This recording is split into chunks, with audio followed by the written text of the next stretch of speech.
എന്നെ കാണാൻ വന്നപ്പോൾ പറഞ്ഞാണ് 100 പട്ടാളക്കാരുടെ അധിപനാണ് ശതാധിപൻ. അപ്പോൾ അദ്ദേഹം എന്താ പറഞ്ഞത്, എൻ്റെ ഭൃത്യൻ രോഗം ബാധിച്ച് കിടപ്പിലാണ്, അങ്ങയെ നേരിട്ട് സമീപിക്കാൻ പോലും എനിക്ക് യോഗ്യതയില്ലെന്ന് ഞാൻ കരുതി. വായിച്ച വാക്ക് ഞാൻ വിചാരിച്ചു അങ്ങ് ഒരു വാക്കുച്ചരിച്ചാൽ മാത്രം മതി, എന്റെ ഭൃത്യൻ സുഖപ്പെട്ടുകൊള്ളും. കാരണം ഞാനും അധികാരത്തിന് കീഴ്പ്പെട്ടവനാണ്. എന്റെ കീഴിലും പടയാളികൾ ഉണ്ട്. ഞാൻ ഒരുവനോട് പോവുക എന്ന് പറയുമ്പോൾ അവൻ പോകുന്നു. വേറൊരുവനോട് വരിക എന്ന് പറയുമ്പോൾ അവൻ വരുന്നു. എന്റെ ദാസനോട് ഇത് ചെയ്യുക എന്ന് പറയുമ്പോൾ അവൻ ചെയ്യുന്നു. ഇതിൻ്റെ ഒരു വിഷയം എന്ന് പറഞ്ഞാൽ, ഇത് നമ്മളുടെ ഉടമ്പടിക്ക് എതിരാണ് ഈ പാട്ട്. കുറേ കാലം കഴിയുമ്പോഴാണല്ലോ ഇങ്ങനെ പതുക്കെയാണല്ലോ വെളിപാടുകൾ ഇങ്ങനെ ഉണ്ട്. ഉടമ്പടി എന്ന് പറയുന്ന ദൈവികമായ പദ്ധതിക്ക് ഈ പാട്ട് എതിരാണ്. എങ്ങനെയാണ് എതിരാകണത്? ഉടമ്പടി വാക്കുകൊണ്ടല്ല ഉടമ്പടി ആക്ടിവേറ്റ് ആകണത്. എങ്ങനെയാണ്? അവൻ പറയണത് പോലെ ചെയ്തുകൊണ്ടാണ്. അതാണ് വിഷയം. നേരെ ഓപ്പോസിറ്റാണ്. പൊട്ടസിൻ്റെ തിയോളജിയിലാണ് അവരാണിത് കൂടുതൽ ഉപയോഗിക്കുന്നത്. കാര്യം അവർക്ക് ബൈബിൾ എലോൺ സഫിക്സ് അല്ലെങ്കിൽ ഫെയ്ത്ത് എലോൺ, വിശ്വാസം മാത്രം മതി എന്ന് പറയുന്നവരാണ് അവരെ. കത്തോലിക്കൻ പറയും, കത്തോലിക്കത്തിന് എന്താ അപ്പോസ്തലിക സഭയിലുള്ളവരെന്താ പറയണത്, പാരമ്പര്യ അപ്പോസ്തലിക സഭയിലുള്ളവരെന്താ പറയണത്, വാക്ക് മാത്രം പോരാ, പിന്നെ പ്രവൃത്തിയും വേണം. അതാണ് വിഷയം. വിശ്വാസത്തിന് കർത്താവിനൊരു വാക്ക് മതി, പക്ഷെ നമുക്കൊരു വാക്ക് പോരാ. മനസ്സിലായില്ലേ? നമുക്കെന്ത് വേണം? പ്രവൃത്തിയും വേണം. എങ്ങനെ വേണം? അവൻ എല്ലാം നിങ്ങൾ സാക്ഷ്യങ്ങൾ നോക്കിയാൽ മനസ്സിലാവും. സാക്ഷ്യങ്ങൾ കേൾക്കുമ്പോൾ നിങ്ങൾക്ക് മനസ്സിലാകും ഓരോരുത്തരും ഉടമ്പടി ഫയറാക്കുന്നത് എങ്ങനെയാണ്. അവൻ പറയണ പോലെ ചെയ്താൽ പോലും നമുക്ക് ഉടമ്പടി മേജർ ഡ്യൂട്ടി ചെയ്യത്തില്ല, മൈനർ ഡ്യൂട്ടിയൊക്കെ ചെയ്യും. മേജർ ഡ്യൂട്ടി ചെയ്യണമെങ്കിൽ, ഇപ്പോൾ മേജർ ഡ്യൂട്ടി എന്ന് പറഞ്ഞാൽ കോംപ്ലിക്കേറ്റഡ് പ്രോബ്ലംസ് അല്ലേ, ലൈഫിൽ വരുന്ന കോംപ്ലിക്കേറ്റഡ് പ്രോബ്ലംസ് അല്ലേ, അത് അവൻ പറയണ പോലെ ചെയ്താലും ചില കോംപ്ലിക്കേറ്റഡ് പ്രോബ്ലംസ് അത് തരണം ചെയ്യാൻ പറ്റത്തില്ല. എന്താ കാരണം? അതിന് അവൻ പറയണത് പോലെ ചെയ്താലും പറ്റത്തില്ല. ചിലത് എന്ത് ചെയ്യണം? വിശേഷ വിധിയായി ചെയ്യണം. മത്തായി ശ്രീഹായുടെ സുവിശേഷം 5:47. സഹോദരങ്ങളെ മാത്രമേ, അതാണ് അവൻ പറയണതാണ്. സഹോദരൻ നിങ്ങളെ പരസ്പരം സ്നേഹിക്കാൻ പറയണത് എന്താണ്? പരസ്പരം സ്നേഹിക്കാൻ പറഞ്ഞത് അവൻ പറയണതല്ലേ. പക്ഷേ സഹോദരങ്ങളെ മാത്രമേ സഹോദരങ്ങളെ മാത്രമേ നിങ്ങൾ അഭിവാദനം ചെയ്യുന്നുള്ളെങ്കിൽ വിശേഷവിധിയായി എന്താണ് നിങ്ങൾ ചെയ്യുന്നത്? വിജാതീയരും അത് തന്നെ ചെയ്യുന്നില്ലേ? അപ്പോഴേ യേശുവിനെ അറിയാത്തവരും അറിഞ്ഞവരും തമ്മിലുള്ള വിശ്വാസത്തിൻ്റെ ഗ്രാവിറ്റി പ്രത്യേകം തൂക്കി നോക്കുന്നുണ്ട് ബൈബിള്. അതാണ് ഈ നോൺ ക്രിസ്ത്യൻസിൻ്റെ സാക്ഷ്യങ്ങൾ. ക്രിസ്ത്യൻ സാക്ഷ്യങ്ങൾ വ്യത്യാസം വരണം. കാര്യം നോൺ ക്രിസ്ത്യൻസ് എന്ന് പറയുന്നവർ അവർ ഒത്തിരി കാര്യങ്ങൾ ഭംഗിയായിട്ട് ചെയ്യുന്നുണ്ട്, അവർക്ക് അടയാളം കിട്ടുന്നുണ്ടെങ്കിലും ക്രിസ്ത്യൻസ് അത് ഫോളോ ചെയ്യരുതൊരിക്കലും. കാര്യം നിങ്ങളിൽ നിന്ന് അതല്ല പ്രതീക്ഷിക്കുന്നത്, വിശേഷ വിധിയായിട്ടാണ് പ്രതീക്ഷിക്കുന്നത്. ഇത് നിങ്ങൾ കാത്തലിക്സും ക്രിസ്ത്യൻസും കാര്യം മറ്റുള്ള സഹോദരങ്ങളെ അവർ യേശുവെന്ന് ഒന്ന് വിളിച്ചാൽ മതിയാകും, ചിലപ്പോൾ അവർക്കത് ആക്ടിവേറ്റായി കിട്ടും, അനുഗ്രഹം. പക്ഷേ ക്രിസ്ത്യൻസിന് കിട്ടത്തില്ല. അതെന്താ കാര്യം? അതാണ് ആ ചോദ്യം ഒന്നിനു വായിച്ചത്. സഹോദരങ്ങളെ മാത്രമേ നിങ്ങൾ അഭിവാദനം ചെയ്യുന്നുള്ളൂവെങ്കിൽ വിശേഷവിധിയായി എന്താണ് നിങ്ങൾ ചെയ്യുന്നത്? അപ്പൊ ക്രിസ്ത്യൻസ് എന്താ ചെയ്യേണ്ടത്? സാധാരണ ചെയ്യണ പോലെ ചെയ്താൽ ഇത് വർക്കൗട്ട് ചെയ്യത്തില്ല. എന്ത് ചെയ്യണം? വിശേഷ വിധിയായി ചെയ്യണം. എന്താ കാര്യം? അടുത്ത ചോദ്യം നോക്കിയേ. വിജാതീയരും അത് തന്നെ ചെയ്യുന്നില്ലേ? എന്താണ്? അതായത് സഹോദരങ്ങളെ മാത്രമേ, അതായത് അതിൻ്റെ മിനിമം സാറ്റിസ്ഫാക്ഷൻ, ഒരു വചനത്തിൻ്റെ മിനിമം കാര്യങ്ങൾ മാത്രം ചെയ്താലേ അക്രൈസ്തവർക്ക് ഇത് ഓക്കെ ആവും. പക്ഷേ ക്രൈസ്തവർക്ക് ഇത് ഓക്കെ ആകത്തില്ല. അവരെന്ത് ചെയ്യണം? അവർ വിശേഷ വിധിയായി ചെയ്യണം, എക്സ്ട്രാ ചെയ്യണം. എന്തുകൊണ്ട് അങ്ങനെ ചെയ്യണത്? അതെപ്പോഴും നമ്മൾ ശ്രദ്ധിക്കണം. അതായത് ക്രിസ്ത്യൻസിന് പെട്ടെന്ന് അക്രൈസ്തവരെ പോലെ അവരാണല്ലോ വലിയ സാക്ഷ്യങ്ങൾ പറയണത്, അവരതിനേക്കാൾ വലിയ സാക്ഷ്യം ക്രിസ്ത്യൻസിന് പറയാൻ പറ്റും. പക്ഷേ ഇതിൻ്റെ ന്യൂക്ലിയസ് അറിഞ്ഞിരിക്കണം. എന്താണ് വിശേഷ വിധി? ഇപ്പം ഞാനേ ഉദാഹരണത്തിന് നിദ എന്ന് പറഞ്ഞ് ബാംഗ്ലൂരിൽ നിന്നൊരു സാക്ഷ്യം കേട്ടായിരുന്നു ഇത് രാവിലെ. അപ്പോൾ അവരെന്നാ ചെയ്തതെന്ന് വെച്ച് കഴിഞ്ഞാൽ, അവർ നിങ്ങൾ ഈ ഉടമ്പടി പ്രാർത്ഥന, പ്രത്യക്ഷീകരണ പ്രാർത്ഥന നമ്മൾ കൊടുത്തത് അവർ 5 ഭാഷകളിലേക്ക് തർജ്ജമ ചെയ്തത് 5 എടുത്തിട്ട് പ്രിൻ്റ് ഔട്ട് ചെയ്ത് എല്ലാവർക്കും വിതരണം ചെയ്ത് നോക്കിയാൽ അപ്പോൾ വിശേഷവിധിയായി. അതാണ് വിശേഷവിധി എന്ന് പറയുന്നത്. നമ്മൾ പറയണതിനേക്കാൾ കൂടുതൽ ചെയ്യും. അല്ല, ഒരു വാക്ക് മതി എന്ന് വെച്ചാൽ നടക്കത്തില്ല. ഒരു വാക്ക് കൊണ്ട് ഈ സംഭവം വർക്കൗട്ട് ചെയ്യത്തില്ല. കർത്താവിനൊരു വാക്ക് മതി, പക്ഷെ നമുക്കൊരു വാക്ക് പോരാ. നമുക്ക് സാധാരണ ചെയ്യണതും പോരാ. പിന്നെ എന്ത് ചെയ്യണം? വിശേഷവിധിയായി ചെയ്യണം, വിശേഷവിധിയായി ചെയ്യണം. ഇപ്പം വേറെ ഷിജിനി എന്ന് പറഞ്ഞ സഹോദര സാക്ഷ്യം കേട്ടു, ഷിജിനി. ഇപ്പം ഇവരെല്ലാം ചെയ്യുന്നത് വിശേഷവിധിയാണ് ചെയ്യണത്. അതായത് ചെയ്യുന്നതിനാണ് പ്രാധാന്യം, ചൊല്ലുന്നതിനേക്കാൾ. ഉടമ്പടിയിൽ എല്ലാ വിഷയങ്ങൾക്കും സമാധാനം ഉണ്ടാകുന്നതിൻ്റെ പ്രധാനപ്പെട്ട കാരണം നമ്മൾ ചൊല്ലുന്നതിനേക്കാളും ചെയ്യുന്നതിനാണ് അവിടെ പ്രാധാന്യം. ചെയ്താലും പറ്റത്തില്ല, പിന്നെ എന്ത് ചെയ്യണം? വിശേഷവിധിയായി ചെയ്യണം. പ്രാർത്ഥിക്കുക. കർത്താവായ ദൈവമേ, എൻ്റെ പ്രേക്ഷിത പ്രവർത്തനങ്ങളെ, സുവിശേഷ വേലയെ ത്യാഗം സഹിച്ചുകൊണ്ട് ചെയ്യുവാൻ എന്നെ സഹായിക്കണമേ. ഇപ്പം ഷിജിനി എന്ന് പറഞ്ഞ മോള് അവർ അക്രൈസ്തവ സഹോദരിയാണ്. അവളെന്നാ ചെയ്യണത്? അവളെ ചെയ്യണത് പത്രം കൊടുക്കുമ്പോൾ കൃപാസനത്തിൻ്റെ ഒരു ഉപ്പും പൊതിഞ്ഞ് കൊടുക്കും. ഇത് വല്ലവരും ഇവിടുന്ന് വല്ലവരും പറഞ്ഞതാണോ? അല്ല, ഒന്നും പറഞ്ഞതല്ല. അവർ സ്വന്തമായിട്ട് ചെയ്യണതാണ്, വിശേഷ വിധിയായി ചെയ്യാൻ. അവർ പക്ഷേ ക്രിസ്ത്യനല്ല, അക്രൈസ്തവ സഹോദരിയാണ്. ഷിജിനി. അവർ ചെയ്യണത് എന്താണ്? അവർ പത്രം ചുമ്മാ കൊണ്ടേ കൊടുക്കുകയല്ല, എവിടെയെങ്കിലും വെച്ച് ഓടിക്കളയുകയല്ല, അല്ലെങ്കിൽ പപ്പാടുത്ത് കൊടുത്തിട്ട് ആൾക്കാരെ കൊണ്ട് കൊടുപ്പിക്കുകയല്ല ചെയ്യണത്. അവർ തന്നെ കൊടുക്കുമ്പോൾ അതിൻ്റെ കൂടെ വെഞ്ചരിച്ച് ഇത്തിരി ഉപ്പം പൊതിഞ്ഞ് കൊടുക്കും. എന്നിട്ട് എന്ത് പറയും? മാതാവിനെക്കുറിച്ച് അവരോട് സംസാരിക്കും. ഞാൻ എല്ലാവരോടും മാതാവിനെക്കുറിച്ച് സംസാരിക്കുമെന്ന്. അപ്പം ഞാൻ 2 താത്താമാരൊക്കെ ഉണ്ട്, മുസ്ലിം താത്താമാരൊക്കെ ഉണ്ട്. ഞാൻ താത്തായോട് പറഞ്ഞു, നിങ്ങളുടെ പ്രശ്നങ്ങളെല്ലാം തീരും, മാതാവിൻ്റെ അടുത്ത് വന്നാൽ മതി. അപ്പോൾ 2 താത്തായും കൂട്ടിക്കൊണ്ട് ഈ ഷിജിനി ഇവിടെ വരും. അപ്പോൾ ഒരു താത്തയുടെ കാര്യം അപ്പം തന്നെ മാതാവ് ആ ആഴ്ച തന്നെ സെറ്റ് ചെയ്യും. അപ്പോൾ നോക്കിയേ, ഹിന്ദുസ് മുസ്ലിംസിനെയും കൂട്ടിക്കൊണ്ട് വരികയാണ്. എവിടെ? ഉടമ്പടിക്ക്. അപ്പോൾ കത്തോലിക്കൽ എന്ത് ചെയ്യും? കത്തോലിക്ക് എഴുന്നേറ്റ് വരുമ്പോഴത്തേനും 9 മണിയാവും. അതാണ് പ്രശ്നം. അത് പ്രശ്നമാണ്. അതാണ് വിശേഷം. ഒരു വാക്കുകൊണ്ട് ഈ സംഭവം നിൽക്കത്തില്ലെന്ന് പറയാൻ കാര്യം. നിങ്ങൾ സാക്ഷ്യം പറയുന്നവർ എന്ത് ചെയ്തെന്ന് നോക്കണം. സാക്ഷ്യം പറയുന്നവർ എന്താണ് അവർ തീഷ്ണമായ സ്നേഹത്തോടെയാണ് ഇത് ചെയ്യണത്. ഞാൻ എപ്പോഴും എനിക്ക് തോന്നിയിട്ടുള്ള കാര്യം വെച്ച് കഴിഞ്ഞാൽ, ഈ വിശ്വാസം കഴിഞ്ഞ ദിവസങ്ങളിൽ ഇന്നലെ സ്തുതിക്കട്ടെ മക്കളെ, സ്തുതിക്കട്ടെ. ഹല്ലേലൂയ ഹല്ലേലൂയ ഹല്ലേലൂയ ഹല്ലേലൂയ. യേശുവേ, സാക്ഷ്യങ്ങളിലൂടെ നിങ്ങളോട് സംസാരിക്കുന്നു, നന്ദി പറയുന്നു. ഹല്ലേലൂയ ഹല്ലേലൂയ ഹല്ലേലൂയ ഹല്ലേലൂയ. വിശ്വാസം വർക്കൗട്ട് ചെയ്യണത് 2 തരത്തിലുണ്ട്. ഒന്ന്, പ്രാർത്ഥന കൊണ്ടും പ്രവർത്തനം കൊണ്ടും വിശ്വാസം വർക്കൗട്ട് ചെയ്യും. ഇപ്പോൾ പ്രാർത്ഥനയാണ് ആദ്യ നിലവാരം. പ്രാർത്ഥനയാണ് നമ്മുടെ വിശ്വാസത്തെ ആവിഷ്കരിക്കുകയോ പ്രകടിപ്പിക്കുകയോ. വിശ്വാസത്തിൻ്റെ അകത്ത് പ്രാർത്ഥനയിൽ നമ്മൾ എന്താണ് ചെയ്യണത്? അതിൻ്റെ ടെക്നിക്കാലിറ്റി എന്താണ്?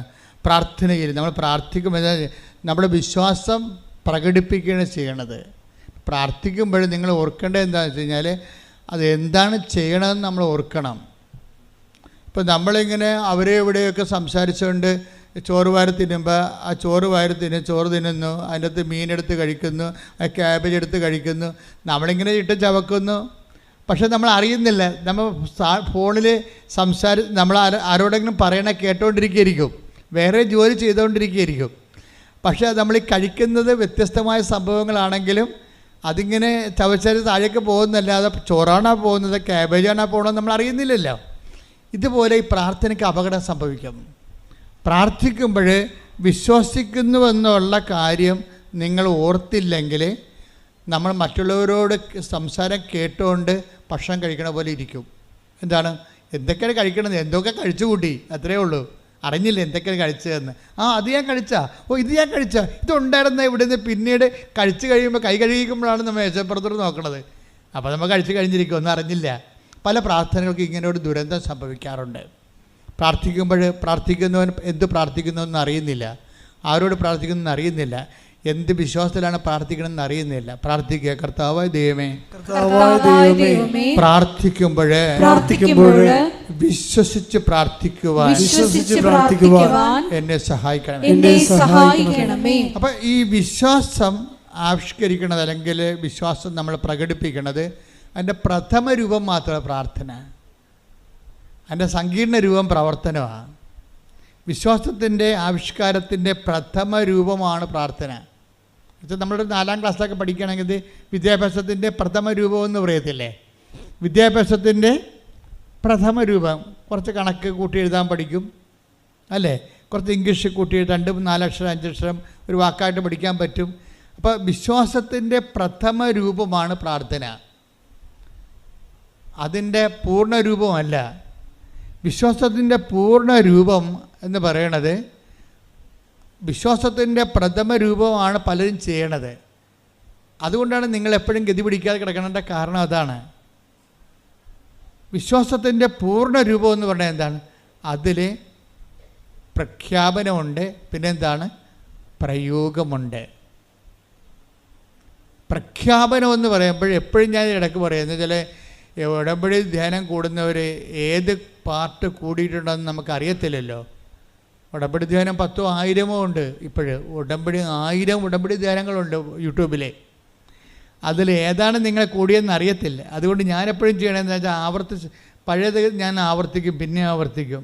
എന്താ ആവർത്തിക്കണത്, നിങ്ങൾക്ക് പുതിയ ആൾക്കാർക്ക്, പുതിയ തലമുറയല്ലേ നിങ്ങൾ, ഉടമ്പടിയുടെ പുതിയ ഓരോ ദിവസവും ഓരോ പുതിയ. ഇപ്പോൾ ഇന്നലെ 500 പേര് പുതിയതായിട്ട് ഉടമ്പടി എടുത്തു. ഇന്നലെ ഒറ്റ ദിവസം 500 പേര് ഉടമ്പടി എടുത്തു. അപ്പോൾ പുതിയ തലമുറയാണ്. അപ്പോൾ എന്ത് ചെയ്യും, ഇവർക്ക് പുതിയ ആൾക്കാർക്ക് പഴയ കാര്യങ്ങൾ അറിയത്തില്ല പലർക്കും. അപ്പോൾ പുതിയ ആൾക്കാർക്ക് പഴയ കാര്യങ്ങൾ അറിയണമെന്നുണ്ടെങ്കിൽ ഈ ധ്യാനം കൂടുമ്പോഴല്ലേ അറിയാൻ പറ്റത്തുള്ളൂ. പറയാൻ പറ്റുമ്പോൾ എപ്പോഴും നമ്മൾ ശ്രദ്ധിക്കേണ്ടത് വിശ്വാസത്തിൻ്റെ പ്രഥമ രൂപമാണ് പ്രാർത്ഥന. അപ്പോൾ വെച്ചാൽ നമ്മളൊരു 4ാം ക്ലാസ് പഠിപ്പാണ് ഉള്ളത്. അതിൻ്റെ നിങ്ങൾക്ക് പ്രാർത്ഥിക്കുക മാത്രം ചെയ്യണമെങ്കിൽ ആത്മീയ വിദ്യാലയത്തിൽ നിങ്ങൾ 4ാം ക്ലാസ്സുകാരെത്തിയാണ്, അത്രേ ഉള്ളൂ. ഇപ്പോൾ പഠിയിട്ടില്ലേ, ഏത് ക്ലാസ്സിലാണ് ഇരിക്കണമെന്ന് മനസ്സിലായില്ലേ, ഏത് ക്ലാസ്സിലാണ് ഇരിക്കണമെന്ന് മനസ്സിലായില്ലേ. നിങ്ങളെ പ്രാർത്ഥിക്കുക മാത്രമാണ് ചെയ്യണമെങ്കിൽ വിശ്വാസത്തിൻ്റെ പ്രഥമ രൂപം മാത്രമാണ് പ്രാർത്ഥന. അപ്പം അങ്ങനെയാണെങ്കിൽ നിങ്ങൾ എന്താ ചെയ്യണത്, നിങ്ങൾ വിശ്വാസത്തിൻ്റെ സാക്ഷരതയിൽ 4ാം ക്ലാസ്സിലാണ്. 4ാം ക്ലാസ്സുകാർക്ക് 4ാം ക്ലാസ്സുകാരുടെ പണി കിട്ടും, അത്രേ ഉള്ളൂ. വലിയ പണിയൊന്നും ചെയ്യാൻ പറ്റത്തില്ല. കാര്യം 4ാം ക്ലാസ് നിങ്ങൾ പ്രാർത്ഥന മാത്രമാണെന്നുണ്ടെങ്കിൽ അതൊരു 4ാം ക്ലാസ്സുകാരത്തിയാണ്. 4ാം ക്ലാസ്സുകാരനാണെങ്കിൽ നിങ്ങളുടെ ആ കാര്യം മാത്രം ചെയ്താൽ മതി. ആ ഒരു സ്കെയിൽ മാത്രമുള്ള റെമ്യൂണറേഷനൊക്കെ കിട്ടത്തുള്ളൂ നമുക്ക്. അപ്പം ഇതിനെക്കുറിച്ചൊരു ഐഡിയ ഉണ്ടാകണം. പിന്നെ എന്ത് ചെയ്യണം, നമ്മൾ വിശ്വാസത്തിൻ്റെ പ്രഥമ പാഠങ്ങൾ പിന്നിട്ട് പക്വതയിലേക്ക് വളരണം. Take the word of God. ശ്രുതിക്കട്ടെ ഹല്ലേലൂയ ഹല്ലേലൂയ ഹല്ലേലൂയ ഹല്ലേലൂയ. യേശുവേ നന്ദി, ഹല്ലേലൂയ ഹല്ലേലൂയ.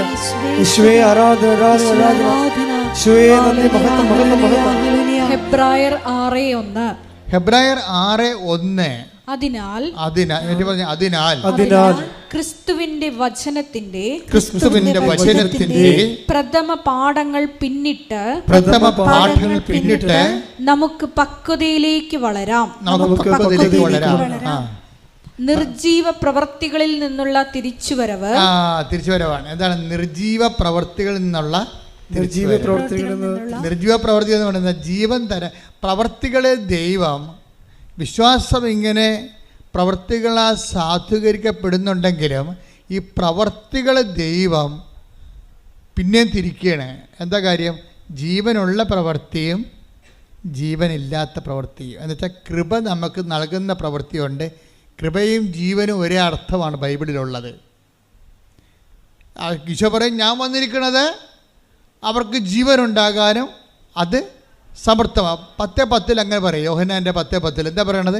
ഒന്ന് പറഞ്ഞ്, ഞാൻ വന്നിരിക്കുന്നത് അവർക്ക് ജീവനുണ്ടാകാനും അത് സമൃദ്ധമായി ഉണ്ടാകാനും. അപ്പോൾ അവിടെ ജീവൻ എന്ന് പറയുന്നത് ആ ജീവൻ തന്നെയാണ്. നമ്മൾ യോഹന്നാൻ 1:16 പറയണത്. എന്താ പറയണത്?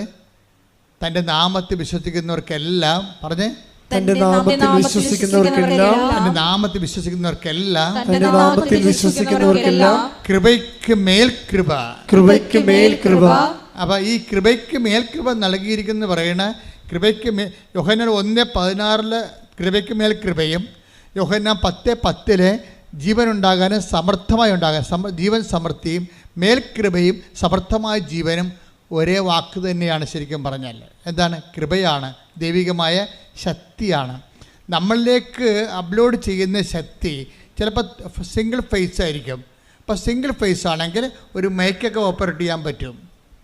പക്ഷേ സമർത്ഥമായ ജീവൻ എന്ന് പറയുമ്പോൾ 3 ഫേസ് ആയിട്ടുള്ള പവറാണ് വരണമെന്നുണ്ടെങ്കിൽ ഹെവി ഡ്യൂട്ടി എടുക്കും. വലിയ കാര്യങ്ങൾ, ഇതിനേക്കാൾ വലിയ കാര്യങ്ങൾ നിങ്ങൾ ചെയ്യും. Take the word of God. വലിയ കാര്യങ്ങൾ ശ്രദ്ധിക്കട്ടെ. ഹല്ലേലൂയ, ഹല്ലേലൂയ, ഹല്ലേലൂയ, ഹല്ലേലൂയ, ഹല്ലേലൂയ. യേശുവേ നന്ദി. ഹല്ലേലൂയ, സ്തോത്രം. ഹല്ലേലൂയ. യോഹന്നാൻ 14:12. യോഹന്നാൻ 14:12 സത്യം സത്യമായി ഞാൻ നിങ്ങളോട് പറയുക. സത്യം സത്യമായി ഞാൻ നിങ്ങളോട് പറയുന്നു, എന്നിൽ വിശ്വസിക്കുന്നവനും ഞാൻ ചെയ്യുന്ന പ്രവൃത്തികൾ ചെയ്യും. ഞാൻ പിതാവിന്റെ അടുത്തേക്ക് പോകുന്നത് കൊണ്ട് ഇവയേക്കാൾ വലിയവയും അവൻ ചെയ്യും. അപ്പോഴ് പിതാവിന്റെ അടുത്ത് പോവുകയും പിന്നെന്താ സംഭവിക്കണത്? പിതാവിൻ്റെ അടുത്ത് പോകുന്നതെന്ന് പറയുമ്പോൾ അതിൻ്റെ അകത്ത് ഇംപ്ലിക്കേഷൻസ് ഉണ്ട് ഒത്തിരി.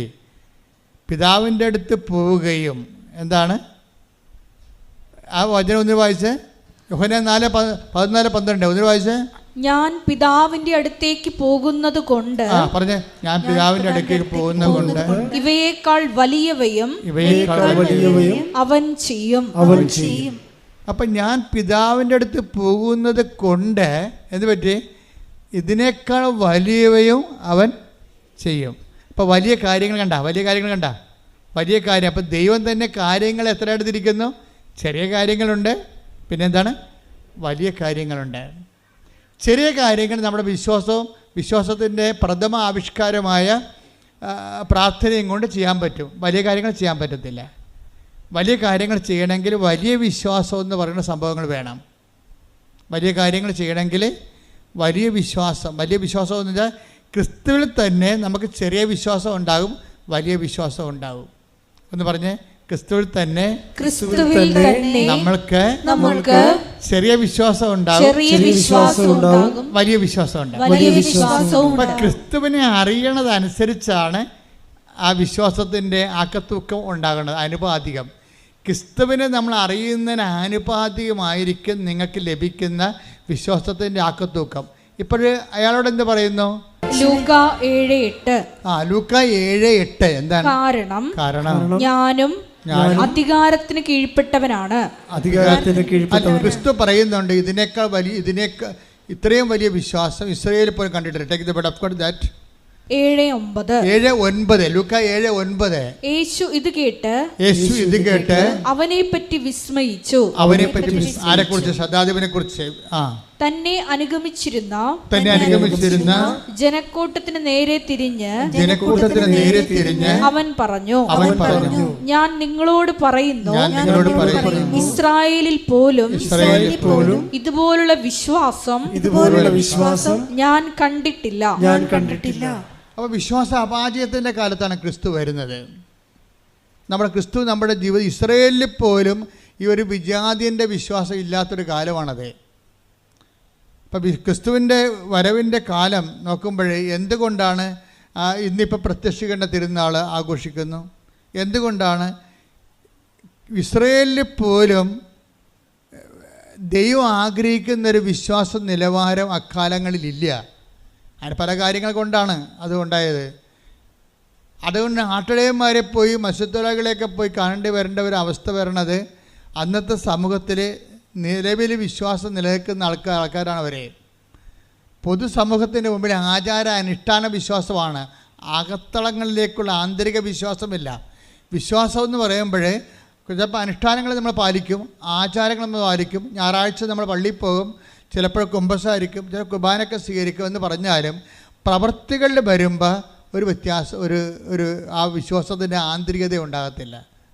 അതുകൊണ്ട് ദൈവം അത് നിങ്ങളുടെ ആചാര അനുഷ്ഠാനങ്ങളെ കൗണ്ട് ചെയ്യപ്പോൾ ചില ആൾക്കാർ കാണിക്കൂട്ടുന്ന ആചാര അനുഷ്ഠാനങ്ങൾ ദൈവം കൗണ്ട് ചെയ്യത്തില്ല. എന്താ കാര്യം എന്ന് വെച്ച് കഴിഞ്ഞാൽ അവരത് ചെയ്തതിന് ശേഷം വീട്ടിൽ വന്നിട്ടും പാവത്തങ്ങളോടും വീട്ടിലുള്ളവരോടും തട്ടിപ്പും അതുപോലെ തന്നെ തരികിട പരിപാടിയൊക്കെ കാണിക്കും. അപ്പോൾ തട്ടിപ്പും തരികിട പരിപാടിയും കാണിച്ചു കഴിഞ്ഞാൽ ഉള്ള പ്രശ്നം എന്താണ്? അവരെ ആചാരാനുഷ്ഠാനങ്ങളിൽ മാത്രമുള്ള വിശ്വാസമാണ്, ആ വിശ്വാസം ദൈവം അംഗീകരിക്കുന്നില്ല. അതാണ് എൻ്റെ വിഷയം. അതാണ് ഇസ്രയേലിൽ പോലും ഇതുപോലുള്ള വിശ്വാസം കണ്ടെത്തലെന്ന് വെച്ചാൽ സാധാരണ റോമൻ പവറിൽ ഉണ്ടാകുന്ന വിശ്വാസം പോലും ഇസ്രയേലിൽ ആന്തരികമായ വിശ്വാസം നിലനിൽക്കണില്ല. ഇത് സഭയ്ക്കും സംഭവിക്കും, നിങ്ങൾക്കൊക്കെ സംഭവിക്കും.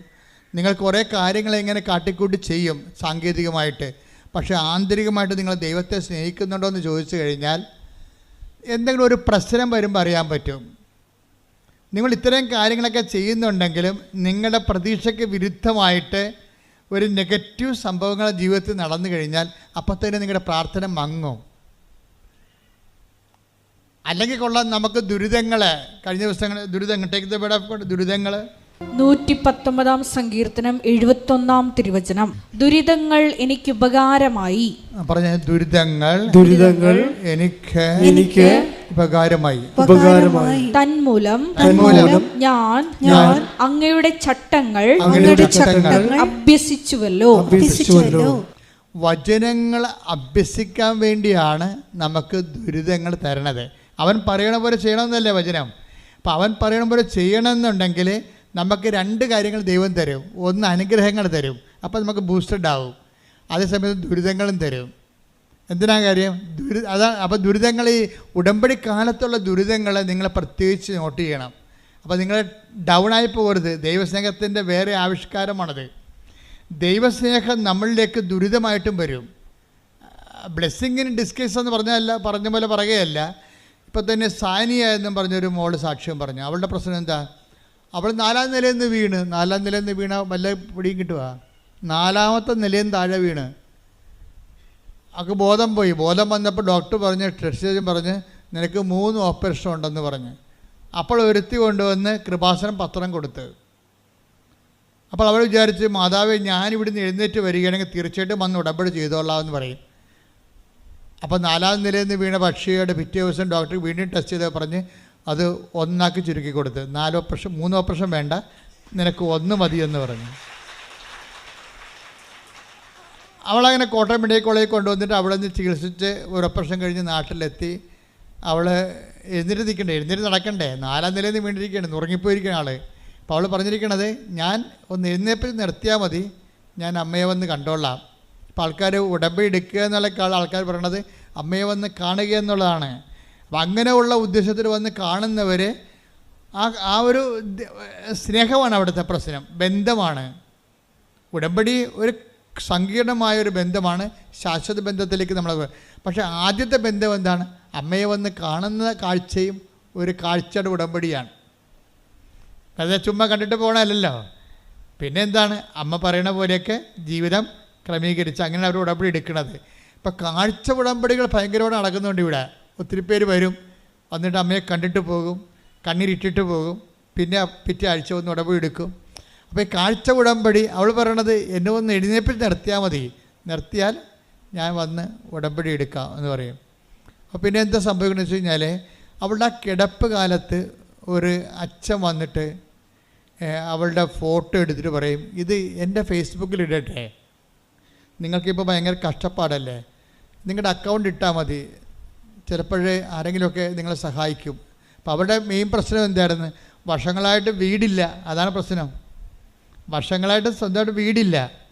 ഇപ്പം എന്നാ പറ്റിയെന്ന് വെച്ച് കഴിഞ്ഞാൽ അച്ഛനത് ഫേസ്ബുക്കിൽ ഇട്ട് കഴിഞ്ഞപ്പോഴുണ്ട് അവർക്ക് വീട്, അവരുടെ ചികിത്സ മുഴുവൻ ഏറ്റെടുക്കാൻ ഒരാൾ വന്ന്, പിന്നെ ഉടനെ അവർക്ക് വീട് വാങ്ങിച്ചു കൊടുക്കാൻ ആൾ വന്നു, അത് ഒരു സ്ഥലം വാങ്ങിച്ചു കൊടുക്കാൻ വേറെ ആൾ വന്ന്. പെട്ടെന്നാണ് അവൾ എഴുന്നേറ്റ് വരുന്ന മുമ്പ് അവർക്ക് വീട് സ്ഥലവുമായി ഉടനെ. അപ്പോൾ നോക്കിയേ, അപ്പോൾ നമ്മുടെ കാഴ്ച ഉടമ്പടിക്ക് മുമ്പ് ഒരു നേർച്ച ഉടമ്പടി വരുന്നുണ്ട്.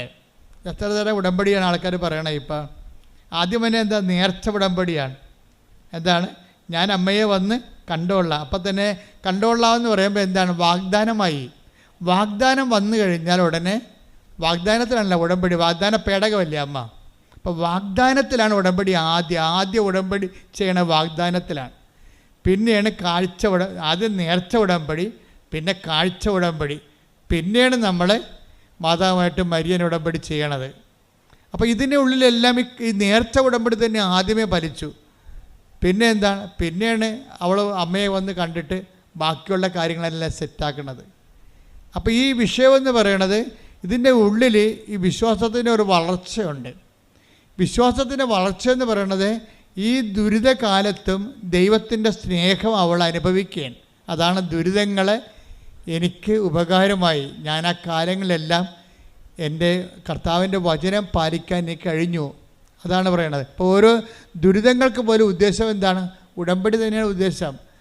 അതാണ് 119:71 വായിച്ചേ. ദുരിതങ്ങൾ എനിക്ക് ഉപകാരമായി. ദുരിതങ്ങൾ എനിക്ക് ഉപകാരമായി. തന്മൂലം ഞാൻ അങ്ങയുടെ ചട്ടങ്ങൾ അഭ്യസിച്ചു, ഞാൻ അങ്ങയുടെ വചനങ്ങൾ അഭ്യസിച്ചു. ഉടമ്പടി പാലിച്ചു എന്നാണ് പറയണത്. അപ്പം അപ്പം ഉടമ്പടി ഇടക്കുണ്ടാകുന്ന ദുരിതങ്ങൾ എന്തിനുള്ളതാണ്? ചില ആൾക്കാർക്ക് വിവരമില്ലാത്ത കാരണം അവർ വീണ് പോയിട്ടുണ്ട്. എന്താ കാര്യം? ഉടമ്പടി എടുത്തിട്ടും എനിക്ക് അങ്ങനെ സംഭവിച്ചല്ലോ എന്ന് പല ആൾക്കാർ പറയും. ഞാൻ ഉടമ്പടി എടുത്തിട്ടും എനിക്ക് അങ്ങനെ സംഭവിച്ചു. ഉടമ്പടി എടുക്കാത്തവർ, ഞാൻ തന്നെ വെച്ച അതേ കാര്യം വെച്ചവർ, അവർ അത് നേടുകയും ചെയ്തു എന്ന് പറയുമ്പോൾ അവർക്ക് ദുരിതമായി. ചില ആൾക്കാർക്ക് ദുരിതം ഉഴപ്പായി പോയി കാണും. കാര്യം അതായത് ഉതപ്പ് വരണ ആർക്കാണ്? ഉതക്കാൻ കഴിയുന്ന എളിതരം ഉള്ളിടത്തല്ലേ വാദം കോച്ചണത്. ആയുർവേദം എന്താ പറയണത്? എളിതരം ഉള്ളിടത്ത് വാദം കോച്ചു വന്നു. ഇപ്പോൾ വാദം ഇങ്ങനെ കോച്ചിപ്പിടുത്തം ഉണ്ടാകണം എവിടെയാണ് ബോഡിയിൽ നീര് കെട്ടാൻ സാധ്യതയുള്ളത് അവിടെ ഇങ്ങനെ കോച്ചും. നിങ്ങൾ ഉടമ്പടി എടുക്കാൻ ഉള്ള ആൾക്കാർക്കും എന്തെങ്കിലും വിഷയബന്ധിയാണ് വിശ്വാസമെങ്കിൽ ആ വിഷയം അതുപോലെ നടന്നില്ലെങ്കിൽ അവിടെ വാദം കൊച്ചും. ഉടമ്പടിയിൽ എപ്പോഴും വരേണ്ടത്, നിങ്ങൾ ഉടമ്പടിയുടെ പ്രധാനപ്പെട്ട ലക്ഷ്യം നിങ്ങളുടെ വിഷയമല്ല, വ്യക്തിയാണ്. ഉടമ്പടിയുടെ ലക്ഷ്യം ആരാണ്? വിഷയമല്ല.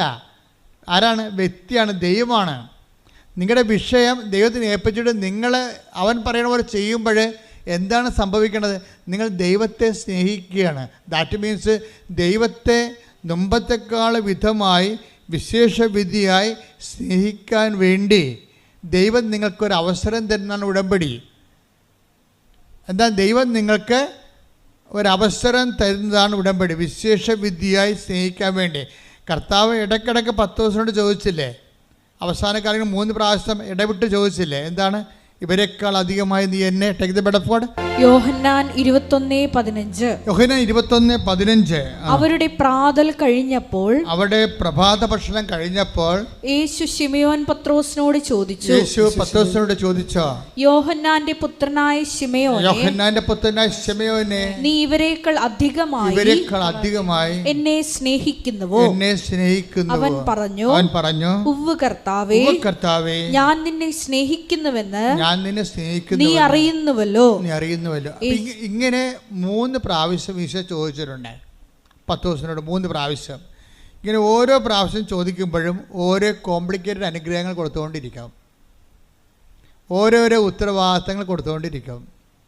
അപ്പോൾ ഇതുപോലെ ഉടമ്പടിയിൽ നിങ്ങളോട് ഓരോരോ ഘട്ടങ്ങളിൽ, ഇപ്പോൾ ദുരിതം കിട്ടിയാലും അനുഗ്രഹം കിട്ടിയാലും കർത്താവ് ചോദിക്കാത്ത ചോദ്യം എന്താണ്?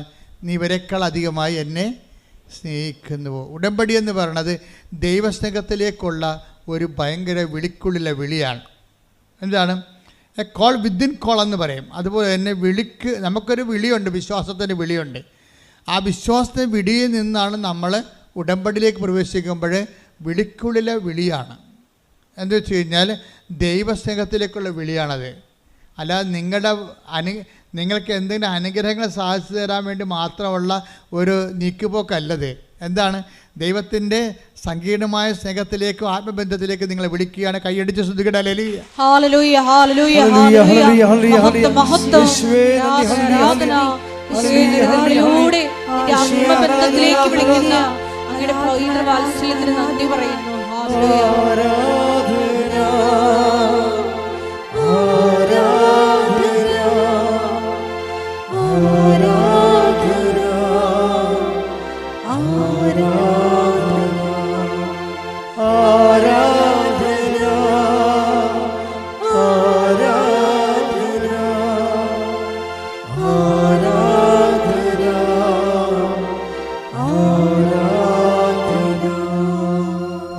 പത്രോസില്ലേ ഇപ്പം ഇങ്ങനെ വിശേഷവിധിയായി നീ എൻ്റെ കുഞ്ഞാടുകളെ മേയ്ക്കുക, നീ എൻ്റെ കോലാടുകളെ മേയ്ക്കുക, ഇങ്ങനെ പുതിയ പുതിയ ഉത്തരവാദിത്തം കൊടുത്തുകൊണ്ട് അധികാരം ഏൽപ്പിക്കുമ്പോൾ ഇത് ദൈവവിളി, ആ വിളിക്കുള്ള വിളിയിലൂടെ പത്രോസ് ചെയ്യുന്നതിന് ശേഷം എല്ലാ അപ്പോസ്തലന്മാരെക്കാൾ വിശേഷമായ അധികാര അവകാശങ്ങൾ നേടുന്നുണ്ട്.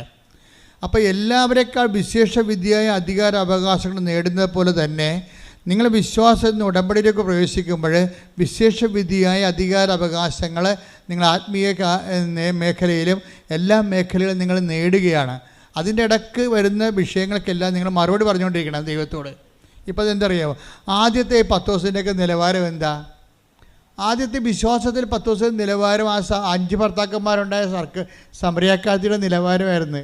ഒന്ന് നോക്കിയേ, പത്രോസിൻ്റെ വളർച്ച നിങ്ങൾ കാണുന്ന വിശ്വാസത്തിനൊരു വളർച്ചയുണ്ടേ. ഉടമ്പടി നീലയാണ് ഞങ്ങളുടെ ഉടമ്പടി, സിൽവർ ഗ്രേ ആണെന്നും പറഞ്ഞ് തലയിൽ വെച്ചുകൊണ്ടെന്നൊരു കാര്യമില്ല. അത്രയും വിശ്വാസ വളർച്ച ഉണ്ടാകും. ഇപ്പം ഞാൻ ഉടമ്പടി സിൽവർ ഗ്രേ ബാൻ ചെയ്തിരിക്കുകയാണ്. എന്താ കാര്യം? ഉടമ്പടി സിൽവർ ഗ്രേയും കൊണ്ടുവന്ന കക്ഷികൾ പലതും എന്നോട് ആവലാദികൾ പറഞ്ഞു. ആവലാദികൾ പറഞ്ഞപ്പോൾ മനസ്സിലായി ഇപ്പോഴും ഇവർ ആവലാദി ക്രിസ്ത്യാനിയാണ്, പേപ്പർ മാത്രമേ കളർ മാറിയിട്ടുള്ളൂ. ഇവിടെ കളർ മാറിയിട്ടില്ല, ഇവിടെ പഴയ കളർ തന്നെയാണ്.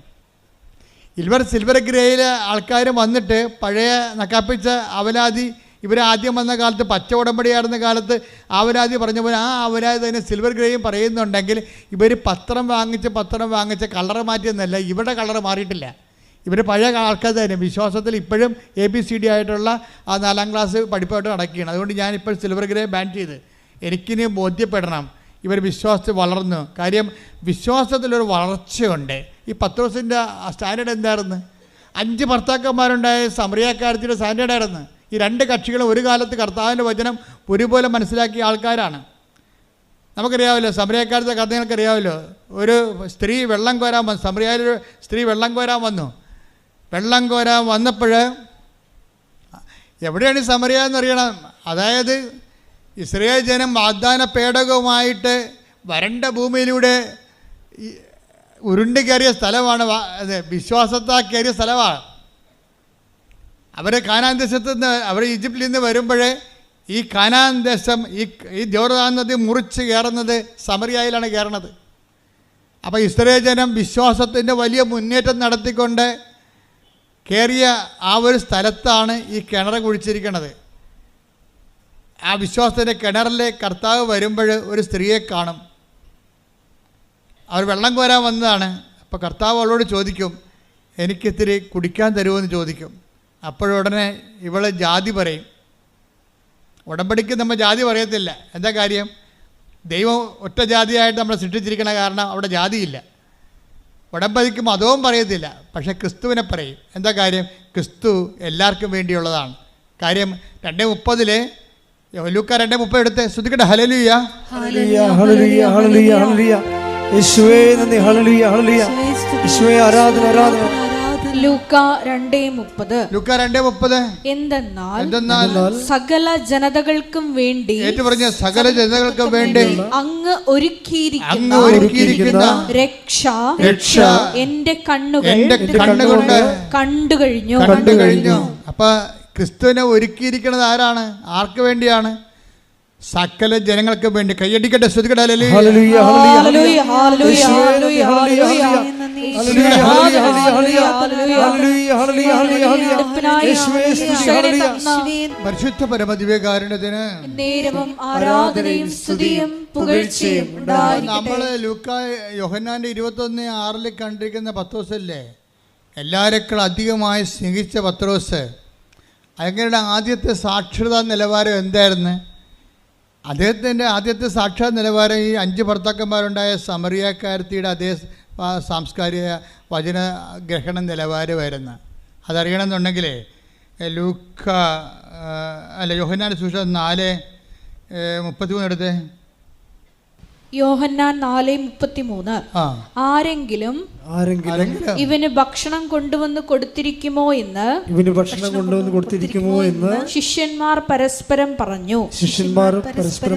എന്താ പ്രശ്നം വെച്ച് കഴിഞ്ഞാൽ ഈ സമറിയായിലെ കിണറിൻ്റെ കരയിൽ നിൽക്കുകയാണ്. അപ്പം കർത്താവ് ദാഹിച്ച് പൊരിഞ്ഞ് അവിടെ വന്നു. ശിഷ്യന്മാരെ ഉച്ചഭക്ഷണത്തിനായി പറഞ്ഞയച്ചു വാങ്ങിച്ചുകൊണ്ട് വരാൻ. അവർ ഭക്ഷണം കൊണ്ട് വന്നപ്പോൾ സ്ത്രീയോട് കർത്താവ് സംസാരിക്കുകയാണ്. അപ്പോൾ സംസാരിക്കുന്ന സമയത്ത് ഇവർ ഭക്ഷണം കൊണ്ട് വന്നിട്ട് കർത്താവിൻ്റെ ചോദിക്കും, ഗുരു ഭക്ഷണം എന്ന് പറയും. അപ്പോൾ കർത്താവ് എന്നാ പറയണത്? നിങ്ങളറിയാത്ത ഭക്ഷണം എനിക്കുണ്ട്. അതാണ് സംഭവം. നിങ്ങളറിയാത്ത ഭക്ഷണം എനിക്കുണ്ട്. അതാണ് പിന്നെ 6:36 ഈശോ അത് റെക്ടിഫൈ ചെയ്യും. എന്താണ്? എൻ്റെ പിതാവിൻ്റെ ഇഷ്ടം നിറവേറ്റുകയാണ് എൻ്റെ ആഹാരം. ഇപ്പം അറിയാത്ത ഭക്ഷണം എനിക്കുണ്ടെന്ന് പറയുമ്പോൾ എൻ്റെ പിതാവിൻ്റെ ഇഷ്ടം നിറവേറ്റുകയാണ് എൻ്റെ ആഹാരം എന്നുള്ളത് പത്രോസ് ഗ്രാസ്പ് ചെയ്യാൻ വേണ്ടി പത്രോസ് അന്ന് വളർന്നിട്ടില്ല. പത്രോസ് അതിനെന്താ പറയണത്? ആരെങ്കിലും ഇവന് ഭക്ഷണം കൊണ്ടുവന്ന് കൊടുത്ത് കാണുമോ? അറിയാത്ത ഭക്ഷണം ഉണ്ടെന്ന് പറഞ്ഞപ്പോഴേ അതിൻ്റെ ആധ്യാത്മികമായ ആന്തരിക അർത്ഥത്തെ വിവേചിക്കാൻ കഴിയാത്ത ഈ ആധ്യാത്മികതയിൽ വളരെ പാപ്പരത്വം ഉണ്ടായിരുന്ന പത്രോസ് പറഞ്ഞ് ആരോ കൊണ്ടുവന്ന് ഭക്ഷണം കൊടുത്തു കഴിഞ്ഞു. ഈ സ്റ്റാൻഡേർഡ് തന്നെയാണല്ലോ ആ ചേർത്തിക്ക് ഉണ്ടായത്. ആ ചേർത്തിയോട് എന്താ പറഞ്ഞത്? ഈശോ എന്താ പറയണത്? 4:10 ഈശോ പറയവേ നീ അപ്പോൾ ഈശോ ആ സ്ത്രീയോട് ചോദിക്കും, എനിക്ക് ഒരു പാത്രം വെള്ളം കുടിക്കാൻ തരാൻ പറയും. അപ്പോൾ ആ സ്ത്രീ എന്നാ പറയും? നീ യഹൂദനാണ്, ഞാൻ സമരക്കാരത്തി. യഹൂദനും സമരക്കാരും തമ്മിൽ ബന്ധമൊന്നുമില്ലല്ലോ എന്ന് പറയും. അപ്പോൾ ഈശോ എന്ന് പറയും, നിന്നോട് കുടിക്കാൻ ചോദിക്കുന്ന ആരാണെന്ന് നീ അറിയുകയും അവനോട് നീ ചോദിക്കുകയും അവൻ നിനക്ക് ജീവൻ്റെ വെള്ളം നൽകുകയും ചെയ്യും. അപ്പോൾ അവളെന്ന് പറയും, കിണറാണെങ്കിൽ ആഴമുള്ളതും ഇതിൻ്റെ ഈ പാത്രവുമില്ല, പിന്നെ വെള്ളം എങ്ങനെ കിട്ടും? അത് തന്നെ കണ്ട ഈശോ തന്നെ വിശ്വസിക്കാതിരുന്നവരെ സ്വീകരിക്കാതിരുന്ന പരിശുദ്ധാത്മാവിനെക്കുറിച്ചാണ് അവൻ പറഞ്ഞത്.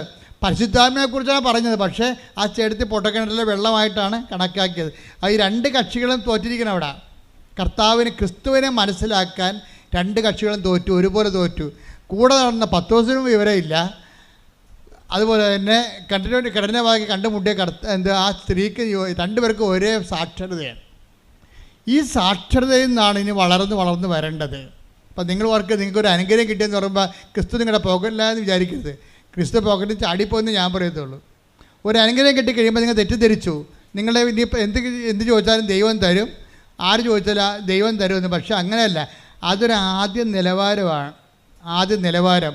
നിങ്ങളോട് പറയും, ഇനി വളരാൻ പറയും. ക്രിസ്തു എന്ന് പറയണത് ആഴമായി നിങ്ങളുടെ ആത്മരക്ഷയ്ക്ക് വേണ്ടി ഒരുക്കിയിരിക്കുന്ന എല്ലാ മനുഷ്യർക്കും വേണ്ടിയുള്ള സന്തോഷത്തിൻ്റെ സദ്വാർത്തയാണ്. നിങ്ങൾ ഇനി ക്രിസ്തുവിനെ അറിയാൻ വേണ്ടി ഉയരാൻ പറയും, ഉയരാനും വളരാനും പറയും. ഉടമ്പടിയാണ് നിങ്ങളെ ക്രിസ്തുവിൽ ഉയരുകയും വളർത്തുകയും ചെയ്യണത്. പ്രാർത്ഥിക്കുക. കർത്താവായ ദൈവമേ, വിശ്വാസത്തിന്റെ പ്രഥമ പാഠങ്ങൾ പിന്നിട്ട് 6:1 രേഖപ്പെടുത്തിയിരിക്കുന്ന പോലെ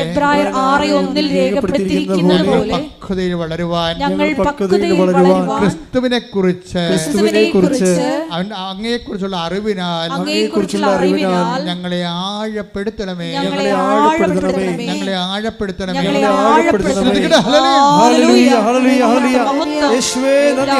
ക്രിസ്തുവിൻ്റെ പ്രഥമ പാഠങ്ങൾ. ഇത് വിശ്വാസത്തിൻ്റെ 6:1 അനുസരിച്ചുള്ള പ്രഥമ പാഠങ്ങളാണ്. ഇനി അടുത്ത പാഠങ്ങളിലേക്ക് പോകുന്ന മുമ്പ് കർത്താവ് പറയും, നിനക്ക് 5 ഭർത്താക്കന്മാരുണ്ട്, നീ ഈ വെള്ളം എനിക്ക് തരുമോയെന്ന് ചോദിക്കുമ്പോൾ, അതായത് ഈ വെള്ളം കുടിക്കുന്ന ഒരിക്കലും ദാഹിക്കത്തില്ല എന്ന് പറയുമ്പോൾ കർത്താവിനോട് ഈ ജീവൻ്റെ ജലം എനിക്ക് തരുമോയെന്ന് ചോദിക്കുവോള്. അപ്പോൾ എനിക്ക് പിന്നീട് വെള്ളം കോരാൻ വരേണ്ടിയില്ലല്ലോ എന്നാണ് അവൾ പറയണത്. അവൾ വിചാരിക്കണം ഈ വെള്ളം തന്നെ ആയിരിക്കും എന്ന് വിചാരിക്കും. അപ്പോൾ കർത്താവ് എന്താ പറയണത്? പോയി നിൻ്റെ ഭർത്താവിനെ വിളിച്ചുകൊണ്ട് വരിക എന്ന് പറയും. അപ്പോൾ അവൾ തന്നെ പറയും എനിക്ക് ഭർത്താവ് ഇല്ല എന്ന് പറയും. അപ്പോൾ ഈശോ എന്ത് പറയും? നിനക്ക് 5 ഭർത്താക്കന്മാർ ഉണ്ടായിരുന്നു, ഇപ്പോഴുള്ള ആൾ നിൻ്റെ ഭർത്താവ് അല്ലെന്ന് പറയും. അപ്പോഴവൾ പറയും അങ്ങൊരു പ്രവാചകനാണെന്ന് ഞാൻ മനസ്സിലാക്കുന്നു. കണ്ടാ, ക്രിസ്തുവിനെക്കുറിച്ചുള്ള അറിവ് കൂടി വേണം. വിശ്വാസത്തിൻ്റെ പ്രഥമ പാഠങ്ങൾ പിന്നീട് ഞാൻ കണ്ടില്ലേ? വിശ്വാസത്തിൻ്റെ പ്രഥമ പാഠങ്ങളിൽ കർത്താവ് ഒരു അനുഗ്രഹദാതാവിടേക്ക് തോന്നും. ഉടമ്പടിയിൽ കർത്താവ് ഒരു അനുഗ്രഹദാതാവായിട്ട് നിങ്ങൾ തോന്നണത് അവിടെ തന്നെ നിന്ന് കഴിഞ്ഞാൽ കുറച്ച് കഴിയുമ്പോൾ അനുഗ്രഹത്തിൻ്റെ ആ വിളക്ക് കെട്ടുപോകും. എന്താ കാര്യം? അതിൻ്റെ അടുത്ത പാഠമുണ്ട്. എന്താ കാര്യം? അനുതാപത്തിൻ്റെ പാഠമാണ്. അനുതാപത്തിൻ്റെ പാഠമാണ്. എന്താണ്? ഇനി ക്രിസ്തുവിനെ നീ മുന്നോട്ട് അറിയണമെന്നുണ്ടെങ്കിൽ, ഇപ്പോൾ ചില ആൾക്കാർ പറഞ്ഞു നമ്മൾ യൂട്യൂബിൽ ഇന്ന് എന്തെങ്കിലും ഒരു നമുക്ക് ഇഷ്ടപ്പെട്ടൊരു കണ്ടൻറ്റ് നമ്മൾ അപ്ലോഡ് ചെയ്തെടുക്കുമ്പോൾ അത് സൗജന്യമായിരിക്കും. അതിൻ്റെ കോംപ്ലിക്കേറ്റഡ് വേർഷനുണ്ട്. അത് പറയും അത് പേയ്മെൻറ്റ് നടത്തണമെന്ന് പറയും. അത് നിങ്ങൾ പൈസ അടച്ചാലാണ് അത് തരത്തുള്ളൂ, ആ കണ്ടൻറ്റ് തരത്തുള്ളൂ എന്ന് പറയും. ഇതുപോലെ ക്രിസ്തുവിൻ്റെ പ്രഥമ പാഠം, വിശ്വാസത്തിൻ്റെ പ്രഥമ പാഠം സൗജന്യമാണ്. അതിൻ്റെ സെക്കൻഡ് ഗ്രേഡ് വരുമ്പോൾ പറയും പേയ്മെൻ്റ് ഉണ്ടെന്ന് പറയും. എന്താ പേയ്മെൻ്റ് ഉള്ളത്? 5 ഭർത്താക്കന്മാരുണ്ടായിരുന്നു, അതുമായിട്ട് ഇനി മുന്നോട്ട് പോകാൻ പറ്റത്തില്ല, ഇപ്പോഴുള്ള ആൾ നിൻ്റെ ഭർത്താവുമല്ല, അപ്പോൾ അതുകൊണ്ട് ഈ കലാപരിപാടിയും ജീവിതമായിട്ട് മുന്നോട്ട് പോകാൻ പറ്റത്തില്ല, ഞാൻ തന്നിരിക്കുന്ന അനുഗ്രഹം നിൻ്റെ പാപത്തിനുള്ള അംഗീകാരമല്ല, ലൈസൻസ് അല്ലെന്ന് പറയും. ക്രിസ്തുവിനെക്കുറിച്ച് അറിയണ്ടേ? നിത്യരക്ഷയിലേക്കല്ലേ പോണത്. നിത്യരക്ഷയിലേക്ക് നമ്മൾ പോകണം. ഉടനെ അത് എപ്പോഴും നമ്മൾ ശ്രദ്ധിക്കേണ്ടത്, അതായത് നമ്മളുടെ വിശുദ്ധീകരണ ജീവിത വിശുദ്ധിയും വിശ്വാസത്തിൻ്റെ സങ്കീർണമായിട്ടുള്ള ബന്ധങ്ങൾ നമ്മൾ ഭയങ്കര ബന്ധമുണ്ട്. നമ്മൾ വിശുദ്ധീകരിക്കണ അനുസരിച്ച് കൊണ്ട് അടയാളങ്ങൾ കൂടിക്കൊണ്ടിരിക്കുകയും ആന്തരികമായ ആഴപ്പെടുത്തലും ബോധ്യവും ഉണ്ടായിക്കൊണ്ടിരിക്കും. പ്രാർത്ഥിക്കുക. കർത്താവായ ദൈവമേ, ക്രിസ്തുവിനെ അറിയാൻ, ഗ്രഹിക്കാൻ എന്നെ വിശുദ്ധ ജീവിതത്തിലേക്ക് ആനയിക്കണമേ. ശ്രുതികട്ടെ ഹല്ലേലൂയ. വിശ്വാസത്തിൻ്റെ പ്രഥമ പാഠങ്ങൾ പിന്നിടുകയാണ്, പക്വതയിലേക്ക് വളരുകയാണ്. അതുകൊണ്ട് തന്നെ വലിയ കാര്യങ്ങൾ ഞാൻ എൻ്റെ പിതാവിൻ്റെ നമ്മൾ 14:12 വായിച്ചില്ലേ യോഹന്നാൻ്റെ സുവിശേഷം? ഞാൻ എൻ്റെ പിതാവിൻ്റെ അടുക്കിലേക്ക് പോകുന്നതിനാൽ പറഞ്ഞേ, ഞാൻ എൻ്റെ പിതാവിന്റെ അടുക്കിലേക്ക് പോകുന്നതിനാൽ ഇതിനേക്കാൾ വലിയ കാര്യങ്ങളും നിങ്ങൾ കാണും. ദൈവം കാര്യങ്ങളെ രണ്ടായിട്ട് തിരിക്കുന്നു. ചെറിയ കാര്യങ്ങളും വലിയ കാര്യങ്ങളും വലിയ കാര്യങ്ങൾ എങ്ങനെ സങ്കീർണമാണ്. വിശ്വാസത്തിൻ്റെ പ്രഥമ പാഠം പിന്നിട്ട് കഴിഞ്ഞാൽ പിന്നെ വലിയ കാര്യങ്ങൾ സംഭവിച്ചുകൊണ്ടിരിക്കും. ഈ വലിയ കാര്യങ്ങൾ സംഭവിച്ചിരിക്കാൻ എന്താ ചെയ്യേണ്ടത്? നമുക്ക് വിശ്വാസത്തിൻ്റെ പ്രഥമ പാഠങ്ങൾ പിന്നിട്ട് അടുത്ത പാഠം പഠിക്കണം. അടുത്ത പാഠം പഠിക്കണം. എന്താ ചെയ്യേണ്ടത്? അനുതാപം വേണമെന്നായി പറയണത്. എന്താണ് കാര്യം? ഈ വെള്ളം എനിക്ക് കുടിക്കാൻ തരിക, ഞാനിനി ഇങ്ങോട്ട് വെള്ളം കോരാൻ വരികയും വേണ്ടല്ലോ എന്ന് അല്ല അവൾ പറയണത്. അപ്പോഴേ പറയും ഞാൻ വെള്ളം കുടിക്കാൻ തരാം, പക്ഷേ നീ പോയി ഭർത്താവിനെ വിളിച്ചുകൊണ്ട് വരണം. അപ്പോൾ അവളെന്താ പറയും? എനിക്ക് ഭർത്താവില്ല. അപ്പോൾ ഈശോ എന്ത് പറയും? നിനക്ക് ഭർത്താവില്ലെന്ന് പറഞ്ഞത് ശരിയാണ്. നിനക്ക് 5 ഭർത്താക്കന്മാർ ഉണ്ടായിരുന്നു, ഇപ്പോഴുള്ള ആൾ നിൻ്റെ ഭർത്താവല്ല. അപ്പോഴുടനെ അവൾ പറയും അങ്ങൊരു പ്രവാചകനാണെന്ന് ഞാൻ മനസ്സിലാക്കുന്നു. അപ്പം അടുത്ത മനസ്സിലാക്കൽ വന്നു. ക്രിസ്തുവിനെ മാറിയിട്ട് അത്ഭുതങ്ങൾ നൽകുന്ന ആളും അതുപോലെ തന്നെ സാധാരണ വ്യക്തിയെന്ന് ഈശോനെ അത് പ്രവാചകനായിട്ട് മനസ്സിലാക്കാൻ തുടങ്ങി. അപ്പോഴുടനെ അവൾ ചോദിക്കണം എന്താണെന്ന് വെച്ച് കഴിഞ്ഞാൽ, നമുക്കറിയാമല്ലോ ഈശോ ഈ വെള്ളം കുടിക്കാൻ തരിക എന്ന് പറയുമ്പോഴേ, അപ്പം 4:14 വായിച്ചേ. യോഹന്നാൻ 4:14 എന്നാൽ ഞാൻ നൽകുന്ന വെള്ളം കുടിക്കുന്നവന് പിന്നീട് ഒരിക്കലും ദാഹിക്കുകയില്ല. ഞാൻ നൽകുന്ന ജലം അവനിൽ നിത്യജീവനിലേക്ക് നിർഗളിക്കുന്ന അരുവിയാകും. അപ്പോൾ സാധാരണ അനുഗ്രഹത്തിൽ നിന്ന് നിത്യജീവനിലേക്ക് പോവുകയാണ് വിഷയം. ക്രിസ്തുവിന് നമ്മൾ എന്തിനാണ് ഉൾക്കൊള്ളണത്? IELTS പാസ്സാകാനും പറമ്പ് വയ്ക്കാനുമാണ്? അല്ല. എന്തിനാണ്? നിത്യജീവന് വേണ്ടിയാണ്. നിങ്ങളുടെ ഓരോ വസ്തുക്കളും ഓരോ അനുഗ്രഹങ്ങളും ഉടമ്പടിയിൽ തരുന്നതിൻ്റെ കാരണം നിങ്ങൾ ക്രിസ്തുവിലൂടെ നിത്യത അന്വേഷിക്കാൻ വേണ്ടിയാണ്. 7:39 വായിച്ച യോഹന്നാൻ്റെ സുവിശേഷം. ശ്രുതികട ഹല്ലേലൂയ. യേശുവേ നന്ദി. ഹല്ലേലൂയ ഹല്ലേലൂയ ഹല്ലേലൂയ. പരിശുദ്ധ പരമദിവ്യകാരുണ്യത്തിന് നേരവും ആരാധനയും സ്തുതിയും പുകഴ്ചയും ഉണ്ടായിരിക്കട്ടെ. യോഹന്നാൻ 7:39 അവൻ ഇത് പറഞ്ഞത് തന്നിൽ വിശ്വസിക്കുന്നവർ സ്വീകരിക്കാനിരിക്കുന്ന ആത്മാവിനെ പറ്റിയാണ്. അതാണ് പരിശുദ്ധാത്മാവിനെ കുറിച്ച്. അതായത് ഈ വെള്ളം കുടിക്കണം, ഇനിയും ദാഹിക്കും, ഞാൻ നിനക്ക് തരുന്ന വെള്ളം കുടിക്കുന്ന ഒരിക്കലും ദാഹിക്കത്തില്ലെന്ന് പറയുമ്പോൾ ആ വെള്ളം എനിക്ക് തരിക, ഞാൻ ഇനി കിണറിൽ വെള്ളം കോരാൻ വരേണ്ടില്ലല്ലോ എന്ന് പറയുമ്പോൾ ആ വെള്ളമെന്ന് പറയുന്നത് എന്താണ്? അതാണ് ഈശോ പറയുന്ന 7:39 വചനം. എന്താ പറഞ്ഞത്?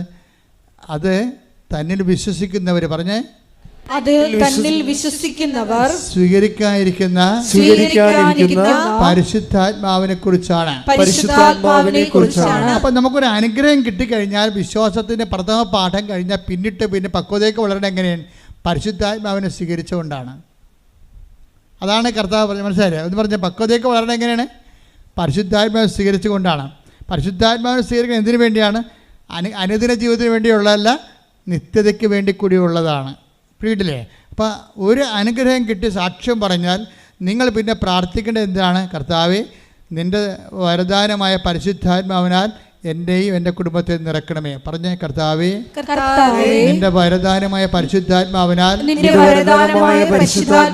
എന്നെയും എൻ്റെ കുടുംബത്തെയും നിറക്കണമേ. അപ്പം പരിശുദ്ധാത്മാവാണ് ശരിക്കും പറഞ്ഞാൽ അതിൻ്റെ പ്രഥമ പാഠം എന്ന് പറയുന്നത് അനുതാപമാണ്. അതുകൊണ്ടാണ് പത്രോസ് പറയത്തില്ലേ 7:2:38 എന്താ പറയണത്? നിങ്ങൾ പരിശുദ്ധാത്മാവിനെ സ്വീകരിക്കാൻ പറയുമ്പോൾ ഈശോ പറയും, പത്രോസ് ചോദിക്കും, പരിശുദ്ധാത്മാവിനെ സ്വീകരിക്കാൻ ഞങ്ങൾ എന്ത് ചെയ്യണം? അപ്പോൾ എന്താ? നിങ്ങൾ പശ്ചാത്തപിക്കണമെന്ന് പറയും. അപ്പം എപ്പോഴും ബൈബിൾ എങ്ങനെ ഏത് കാലത്ത് വെളിപ്പെടുത്തിയാലും കണ്ടൻറ്റ് വൈസ് സെയിം ആയിരിക്കും. ഇവർ പരസ്പരം എഴുതപ്പെടുന്ന ആൾക്കാർ ചോക്ക് പോലെ ഇരിക്കുന്ന ആൾക്കാരാണ്. എഴുതുന്നത് പരിശുദ്ധാത്മാവാണ് എഴുതണമെങ്കിലും എഴുതുന്ന ആൾ ചോക്കാണ്. കാരണം ചോക്ക് ഇപ്പോൾ അധ്യാപകൻ നമ്മൾ ടേബിളിൽ അല്ലെങ്കിൽ ബോർഡിൽ എഴുതണത് അധ്യാപകനാണ് എഴുതണത്, ചോക്കാണ് എഴുതണത്. അധ്യാപകനല്ല എഴുതണത്, ചോക്ക് കൊണ്ടാണ് എഴുതണത്. ഇപ്പോൾ യോഹന്നാനൊക്കെ ഒരു ചോക്കാണ്, പത്രോസും ഒരു ചോക്കാണ്. അവരെ കൊണ്ട് പരിശുദ്ധാത്മാവ് എഴുതുന്നതാണ്, പല കാലങ്ങളിൽ എഴുതുന്നതാണ്. പക്ഷേ ആ എഴുതുന്ന ആൾ പരിശുദ്ധാത്മാവ് ആയതുകൊണ്ടും ഒരേ ഒരാളായത് കൊണ്ടും എവിടെ എന്ത് പറഞ്ഞാലും പരസ്പര വിരുദ്ധം ഉണ്ടാകത്തില്ല. ഇവിടെ എന്താ പറഞ്ഞത്? നിനക്ക് ഈ വെള്ളം കുടിച്ചാൽ നീ ദാഹിക്കും അല്ലേ? ഞാൻ തരുന്ന വെള്ളം കുടിച്ചാൽ നിനക്ക് ദാഹിക്കത്തില്ല. ഞാൻ തരുന്ന വെള്ളം എന്താണ്? അത് 7:39 തന്നെ വിശ്വസിക്കാതിരുന്നവർ സ്വീകരിക്കാതിരുന്ന പരിശുദ്ധാത്മാവിനെ കുറിച്ചാണ് അവൻ പറഞ്ഞത്. ഈ ആത്മാവിനെ കിട്ടാൻ എന്താ പറയണം? എന്താ മാർഗം? ഈ ആത്മാവിനെ കിട്ടാൻ പശ്ചാത്താപം തന്നെ പറയണം. പോയി ഭർത്താവിനെ വിളിച്ചുകൊണ്ട് വരണം. അപ്പോൾ പറഞ്ഞ് ഞാൻ എൻ്റെ അപ്പോൾ എനിക്ക് ഭർത്താവില്ല, നിനക്ക് ഭർത്താവില്ലെന്ന് പറഞ്ഞ് ശരിയാണ്, 5 ഭർത്താക്കന്മാരുണ്ടായിരുന്നു, ഇപ്പോഴുള്ള ആൾ നിൻ്റെ ഭർത്താവല്ല എന്ന് പറയുമ്പോഴേ അനുതാപത്തിലേക്ക് അവളെ കൊണ്ടുവരികയാണ് ശരിക്കും പറഞ്ഞാൽ. ഇത് തന്നെ സഭ സ്ഥാപിക്കപ്പെടുമ്പോഴും പത്രോസിലൂടെ പറഞ്ഞ അതാണ്, ഈ ആത്മാവിനെ സ്വീകരിക്കാൻ ഞങ്ങൾ എന്ത് ചെയ്യണമെന്ന് ചോദിക്കും. അപ്പോൾ എന്താ പത്രോസ് പറയണത്? പ്രവർത്തനങ്ങൾ 2:38 പത്രോസ് പറഞ്ഞു നിങ്ങൾ പശ്ചാത്തപിക്കുവിൻ, പാപമോചനത്തിനായി എല്ലാവരും യേശുക്രിസ്തുവിന്റെ നാമത്തിൽ സ്നാനം സ്വീകരിക്കുവിൻ. പരിശുദ്ധാത്മാവിന്റെ ദാനം നിങ്ങൾക്ക് ലഭിക്കും. പരിശുദ്ധാത്മ ദാനം കിട്ടാനുള്ള മാർഗം എന്താണ്? പശ്ചാത്താപം തന്നെയാണ് അവിടെ. ഇത് തന്നെയാണ് ഈശോ സമരക്കാരോട് പറഞ്ഞത്, ഇത് തന്നെയാണ് ഈശോ പത്രോസിനോടും പറഞ്ഞത്. പറഞ്ഞിരിക്കുന്ന ഉപദേശങ്ങളിലും നിർദ്ദേശങ്ങളിലും ഒന്നും വ്യത്യാസമില്ല, സെയിം തന്നെയാണ്. അപ്പോൾ ഈ അടയാളങ്ങൾ കാണുമ്പോൾ എന്താ ഉദ്ദേശിക്കുന്നത്? അടയാളങ്ങളും അത്ഭുതങ്ങളും വരുമ്പോൾ അതിൻ്റെ ഉദ്ദേശം എന്താണ്? കർത്താവേ, നീ ഞങ്ങളെ വിട്ടു പോകണമേ എന്ന് പത്രോസ് പറയുന്നില്ല അത്ഭുതം കാണുമ്പോൾ. ലൂക്കാ 5:7 അവർ മറ്റേ വെള്ളത്തിൽ ഉണ്ടായിരുന്ന കൂട്ടുകാരെ ആംഗ്യം കാണിച്ച്. അപ്പോൾ അത്ഭുതകരമായ മീൻപിടുത്തമാണ്. കടലിൽ ഒരു കരിനന്തം പോലും ഇല്ലാത്ത കാലത്ത് കർത്താവ് സമർത്ഥമായ മത്സ്യവിളയാളികളെ അനുഗ്രഹം കൊടുക്കണം അവർക്ക്, ആ ആധിക്യം. അപ്പം മറ്റു വള്ളക്കാർ ഈ വള്ളം മുങ്ങണ കാരണം മറ്റു വള്ളക്കാരെയും കൂടി പത്രോസ് കൈകൊണ്ട് ആ നൻപ് കാട്ടി വിളിക്കും. എന്നിട്ട് 2 വള്ളങ്ങളും മുങ്ങാറാകുളം നിറക്കും. അടുത്ത വായിച്ചേ. ശിമയോൻ പത്രോസ് ഇത് കണ്ടപ്പോൾ യേശുവിന്റെ കാൽക്കൽ വീണ് കർത്താവേ എന്നിൽ നിന്ന് അകന്നു പോകണമേ, ഞാൻ പാപിയാണ് എന്ന് പറഞ്ഞു.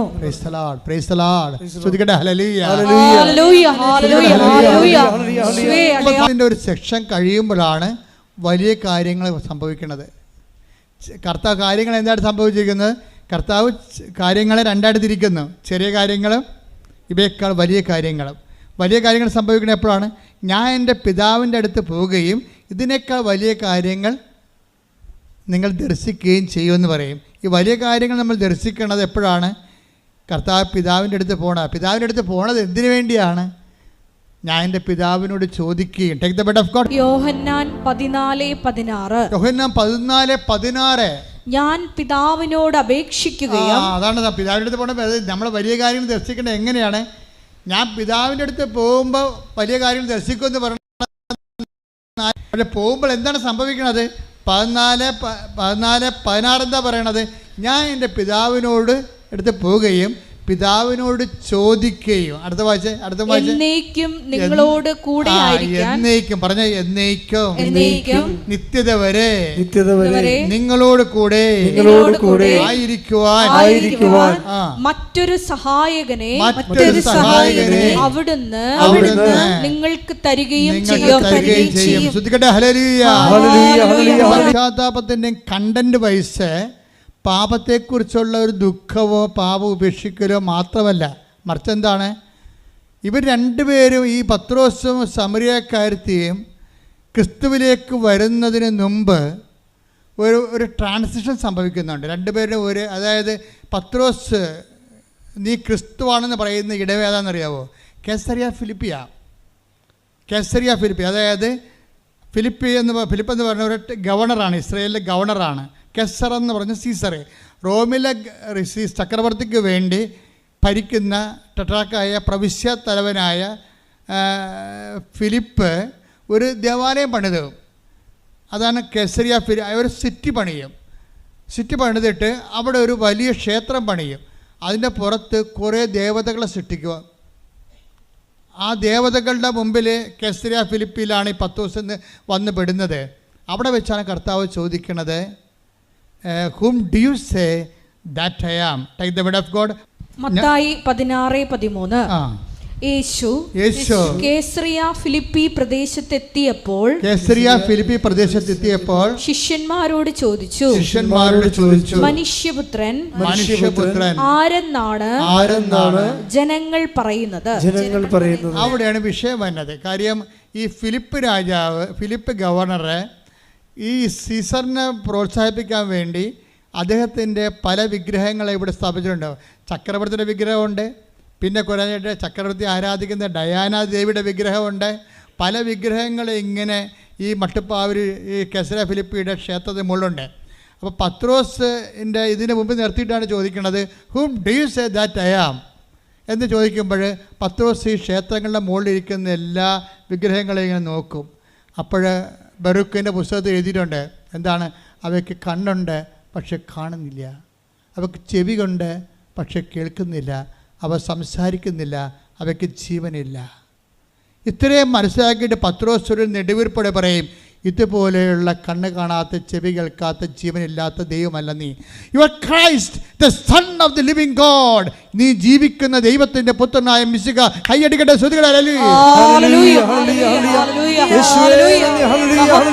പറയും, ഇതുപോലുള്ള ഒരു ദൈവമല്ല നീ. നിന്നെ ഞാൻ കണ്ടു, നീ കണ്ണിന് കാഴ്ച കൊടുക്കണേ കണ്ടു, ചെവികൾക്ക് കേൾവി കൊടുക്കണേ കണ്ടു, ഊമന് സംഭാഷണ ശക്തി കൊടുക്കണേ കണ്ടു, കടലും മീത് നടക്കുന്ന കണ്ടു. നീ മനുഷ്യൻ്റെ കണ്ണീരൊപ്പുന്ന ജീവനുള്ള ദൈവമാണ്. You are Christ the son of the living God. നീ ജീവിക്കണ ദൈവത്തിൻ്റെ പുത്രനായ ക്രിസ്തുവാകുന്നു. ശ്രുതികട്ടെ, ഹല്ലേലൂയ.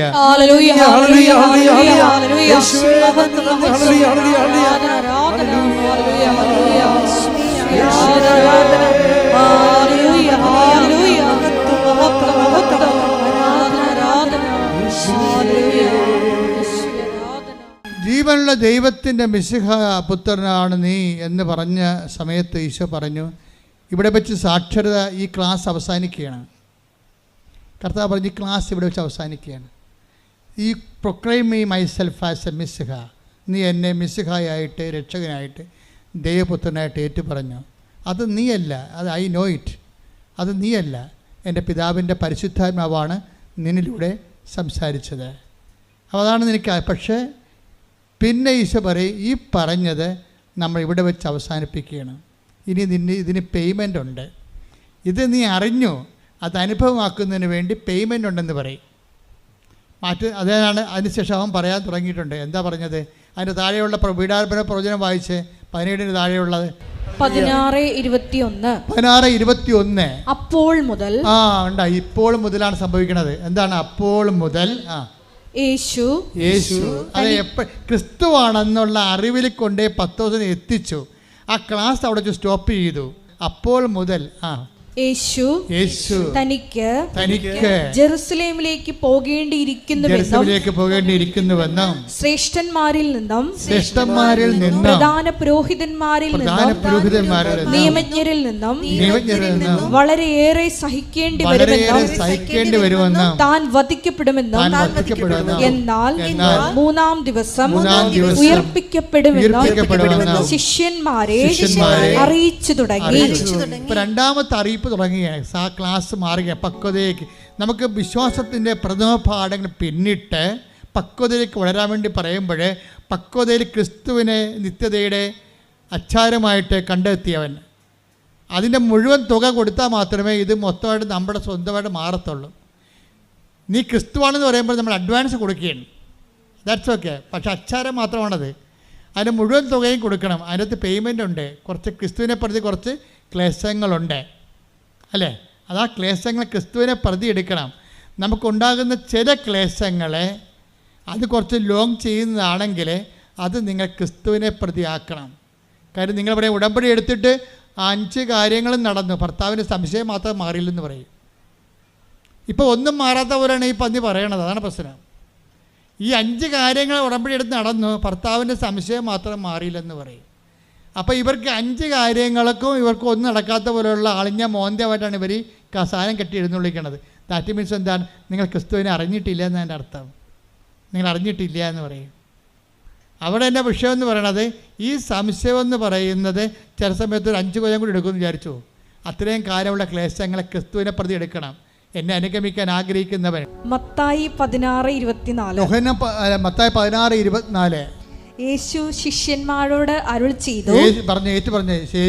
യേശു ശിഷ്യന്മാരോട് അരുൾ ചെയ്തു, ആരെങ്കിലും എന്നെ അനുഗമിക്കാൻ ആഗ്രഹിക്കുന്നെങ്കിൽ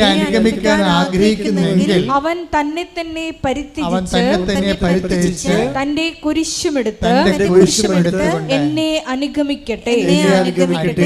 കണ്ടോ? അപ്പോഴിനി അടുത്ത നടപടിയില് നമുക്ക് 6 കാര്യങ്ങൾ എഴുതി വെച്ചാലും ചിലപ്പോൾ 3 കാര്യങ്ങൾ നടന്നിട്ട് മൂന്നാമത്തെ കാര്യം നിങ്ങൾ ഓർക്കും ഉടനെ പുതുക്കുമ്പോൾ ഉടനെ നടക്കുമെന്ന്. പുതുക്കുമ്പോൾ ഉടനെ അത്ഭുതം നടക്കും. എന്താ നടക്കണമെന്ന് അറിയാമോ? ക്രിസ്തുവിനെ സ്വീകരിക്കാനുള്ള മാനസികാവസ്ഥ നിങ്ങളുടെ കണ്ണ് തുറന്നു തരും കർത്താവ്. എന്താ അത്?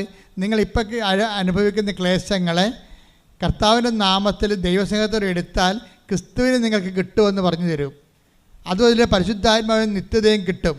അപ്പോൾ നിങ്ങൾ ക്രിസ്തുവിനെ ആഗ്രഹിച്ചുകൊണ്ടാണ്. അപ്പോൾ പത്രോസ് പറഞ്ഞ് ഇത് ഭയങ്കര പാടാണ്, ഇത് കേൾക്കാൻ ഭയങ്കര ബുദ്ധിമുട്ടാണ് എന്ന് പറഞ്ഞ് ക്രിസ്തുവിനെ മാറ്റി നിർത്തിയിട്ട് അവനോട് ദുർന്യായം പറയാൻ തുടങ്ങി. അങ്ങനെയല്ല കർത്താവേ. അപ്പം നിങ്ങളും പറയും അതുപോലെ. അങ്ങനെയല്ല, ബാക്കി എനിക്ക് മകന് ജോലി കിട്ടിയത് അവന് കൊള്ളാം, പക്ഷേ സംശയം ഭർത്താവിൻ്റെത് ഞാനല്ലേ അനുഭവിക്കണത്, എന്നെയല്ലേ സംശയം. മകന് ജോലി കിട്ടി അത് കൊള്ളാം, അതിപ്പോൾ തന്നില്ലെങ്കിലും കുഴപ്പമില്ല, അവൻ എങ്ങനെയും നേടിയെടുത്തുള്ളൂ, എന്നാലും സംശയം ഒന്ന് മാറ്റി. അപ്പോൾ നോക്കുക, അപ്പോൾ ക്രിസ്തുവിനെ നിങ്ങൾക്ക് വേണ്ടപ്പോഴും. അപ്പോൾ അപ്പോഴും നിങ്ങളുടെ അവലാദികൾ മാറിയാൽ മതി. അപ്പോൾ ആവലാതി മാറ്റാനുള്ള ഉപാധിയായിട്ട് ക്രിസ്തുവിനെ കണ്ടു കഴിഞ്ഞാൽ ക്രിസ്തുവിനിൽ നിന്നുള്ള യഥാർത്ഥ കൃപ നിങ്ങൾക്ക് നഷ്ടപ്പെടാനുള്ള സാധ്യതയുണ്ട്. You got the point. പിടിയോ? അതുകൊണ്ട് വളരെ ശ്രദ്ധിച്ച് വേണം. അപ്പോൾ ഉടനെ 10 ദിവസം മാറ്റി നിർത്തി. Take the word of God. Mathai 16:22. പത്രോസ് അവനെ മാറ്റി നിർത്തി തടസ്സം പറയാൻ തുടങ്ങി. ദൈവം കനിയട്ടെ കർത്താവേ, ഇതൊരിക്കലും നിനക്ക് സംഭവിക്കാതിരിക്കട്ടെ. അപ്പോൾ ഇത് ഇത്രയും പറയുമ്പോൾ ക്ലേശങ്ങൾ വരുമ്പോൾ പറയും അത് നടക്കാതിരിക്കട്ടെ കർത്താവേ, അത് നടക്കാതിരിക്കട്ടെ കർത്താവേ എന്ന് പറയും. ഇത് നമ്മളെല്ലാവരും പറയും, ഞാനും പറയും, നിങ്ങളും പറയും. പക്ഷേ സെക്കൻഡ് ഫേസ് എന്നെപ്പോലുള്ള ഒരു സെക്കൻഡ് ഫേസിൽ അത് നടക്കണ കർത്താവേ, നിൻ്റെ തിരുമനസ്സ് നിറവേറിയാൽ മതി, നിൻ്റെ നാമം പൂജിതമായാൽ മതി, അതാണ് ഞാൻ എപ്പോഴും പ്രാർത്ഥിക്കണമെന്ന് പറയും. കാര്യം സ്വർഗസ്ഥനായ പിതാവെന്ന് പറയണത് ഒരു രക്ഷയുമില്ലാത്തൊരു പ്രാർത്ഥനയാണ്. സ്വർഗസ്ഥനായ പിതാവിൻ്റെ ഒരു പ്രാർത്ഥനയ്ക്ക് ഒരു ജന്മത്തെ നിലനിർത്താൻ കഴിയാൻ പറ്റും. ഒരു വരി മതി. ഞാൻ എപ്പോഴും പ്രാർത്ഥിക്കും, കർത്താവേ ഞങ്ങളെ പ്രലോഭനങ്ങൾ ഉൾപ്പെടുത്തരുത്, തിന്മയും രക്ഷിക്കണമേ. ഈ ഒരൊറ്റ വരി ആദ്യം മതിയെങ്കിൽ നമുക്കൊരു ദിവസം മൊത്തം ജീവിക്കാൻ പറ്റും. എന്താ പറഞ്ഞ കർത്താവ്, ഞങ്ങളെ പ്രലോഭനത്തിൽ ഉൾപ്പെടുത്തരുത്, തിന്മയും രക്ഷിക്കണമേ. പ്രലോഭനം എന്തെല്ലാം ഉണ്ട് ശരിക്കും പറഞ്ഞാൽ. ഒരുത്ത സ്വിറ്റ്സർലൻഡിൽ പോയപ്പോഴും ഉടനെ അവൻ പറഞ്ഞ് അവിടെ 4 ലക്ഷം ശമ്പളമാണെന്ന് പറഞ്ഞു. ഉടനെ നമ്മുടെ വീട് സ്ഥലം വിറ്റ് അപ്പനെയും അമ്മനെയും പുതപ്പിച്ച് കിടത്തിയിട്ട് നമ്മൾ സ്വിറ്റ്സർലൻഡിൽ പോകും. പ്രലോഭനമാണ്. അവിടെ ചെന്നപ്പോൾ കൂട്ടുകാരൻ ജോലി കിട്ടി, അവൻ്റെ ജോലി തന്നെ അവിടെ നമ്മളവിടെ ചെന്നപ്പോൾ അവൻ്റെ ജോലിയും പോയി. അങ്ങനെ പ്രലോഭനത്തിൽ ഉൾപ്പെടുത്തരുത്. നമ്മളെല്ലാം നന്മയായിട്ട് തോന്നണതാണത്. ഈ പ്രലോഭനത്തിൽ ഉൾപ്പെട്ട് കേരളം ഒരു പരുവത്തിലായി, കണ്ടവൻ്റെ കയ്യിലുമായി, നമ്മുടെ കിഡ്നി വരെ ബാങ്കുകാരൻ്റെ കയ്യിലായി. എന്താണ് അതിന് തമസമല്ലേ? എല്ലാവരുടെ കിഡ്നിയും പണയമാണ്. ഇടയ്ക്കൊന്ന് തപ്പി നോക്കണേ, ബാങ്കുകാർ അടിച്ചിട്ട് പോയാന്നറിയത്തില്ല. അതിൻ്റെ പ്രശ്നം വെച്ചാൽ ഓരോ കാര്യം വരുമ്പോൾ മക്കളെടുത്ത് ചാടും, നമ്മളെ കൂടെ ചാടും.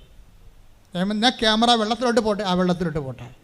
നമ്മൾ മക്കളുടെ കൂടെ ചാടുകയാണേ. മക്ക് വിവരമില്ല പറഞ്ഞായിരിക്കും ചിലപ്പോഴേ അവിടെ കൂട്ടുകാരൻ്റെ പോയെന്ന് പറഞ്ഞാൽ നമ്മളുടനെ വീടും സ്ഥലവും വിറ്റ് ആ പിള്ളേരുടെ കൂടെ വെള്ളത്തിൽ ക്യാമറയുമായിട്ട് ചാടണം പോലെ ചാടിയതാണ്.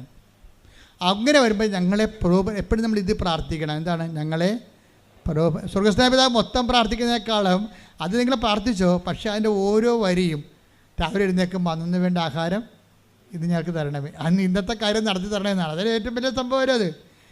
പിന്നെ എന്താണ്? ഞങ്ങൾക്ക് എന്തെല്ലാം നടത്തി തന്നാലും ഞങ്ങൾ പ്രലോഭനത്തിൽ വീണ് കഴിഞ്ഞാൽ ഈ ജന്മത്ത് പൊങ്ങി വരത്തില്ല. കാരണം നമ്മുടെ വീടും കുടിയും എല്ലാം പാട്ടത്തിലും കടത്തിലുമായി. നമ്മൾ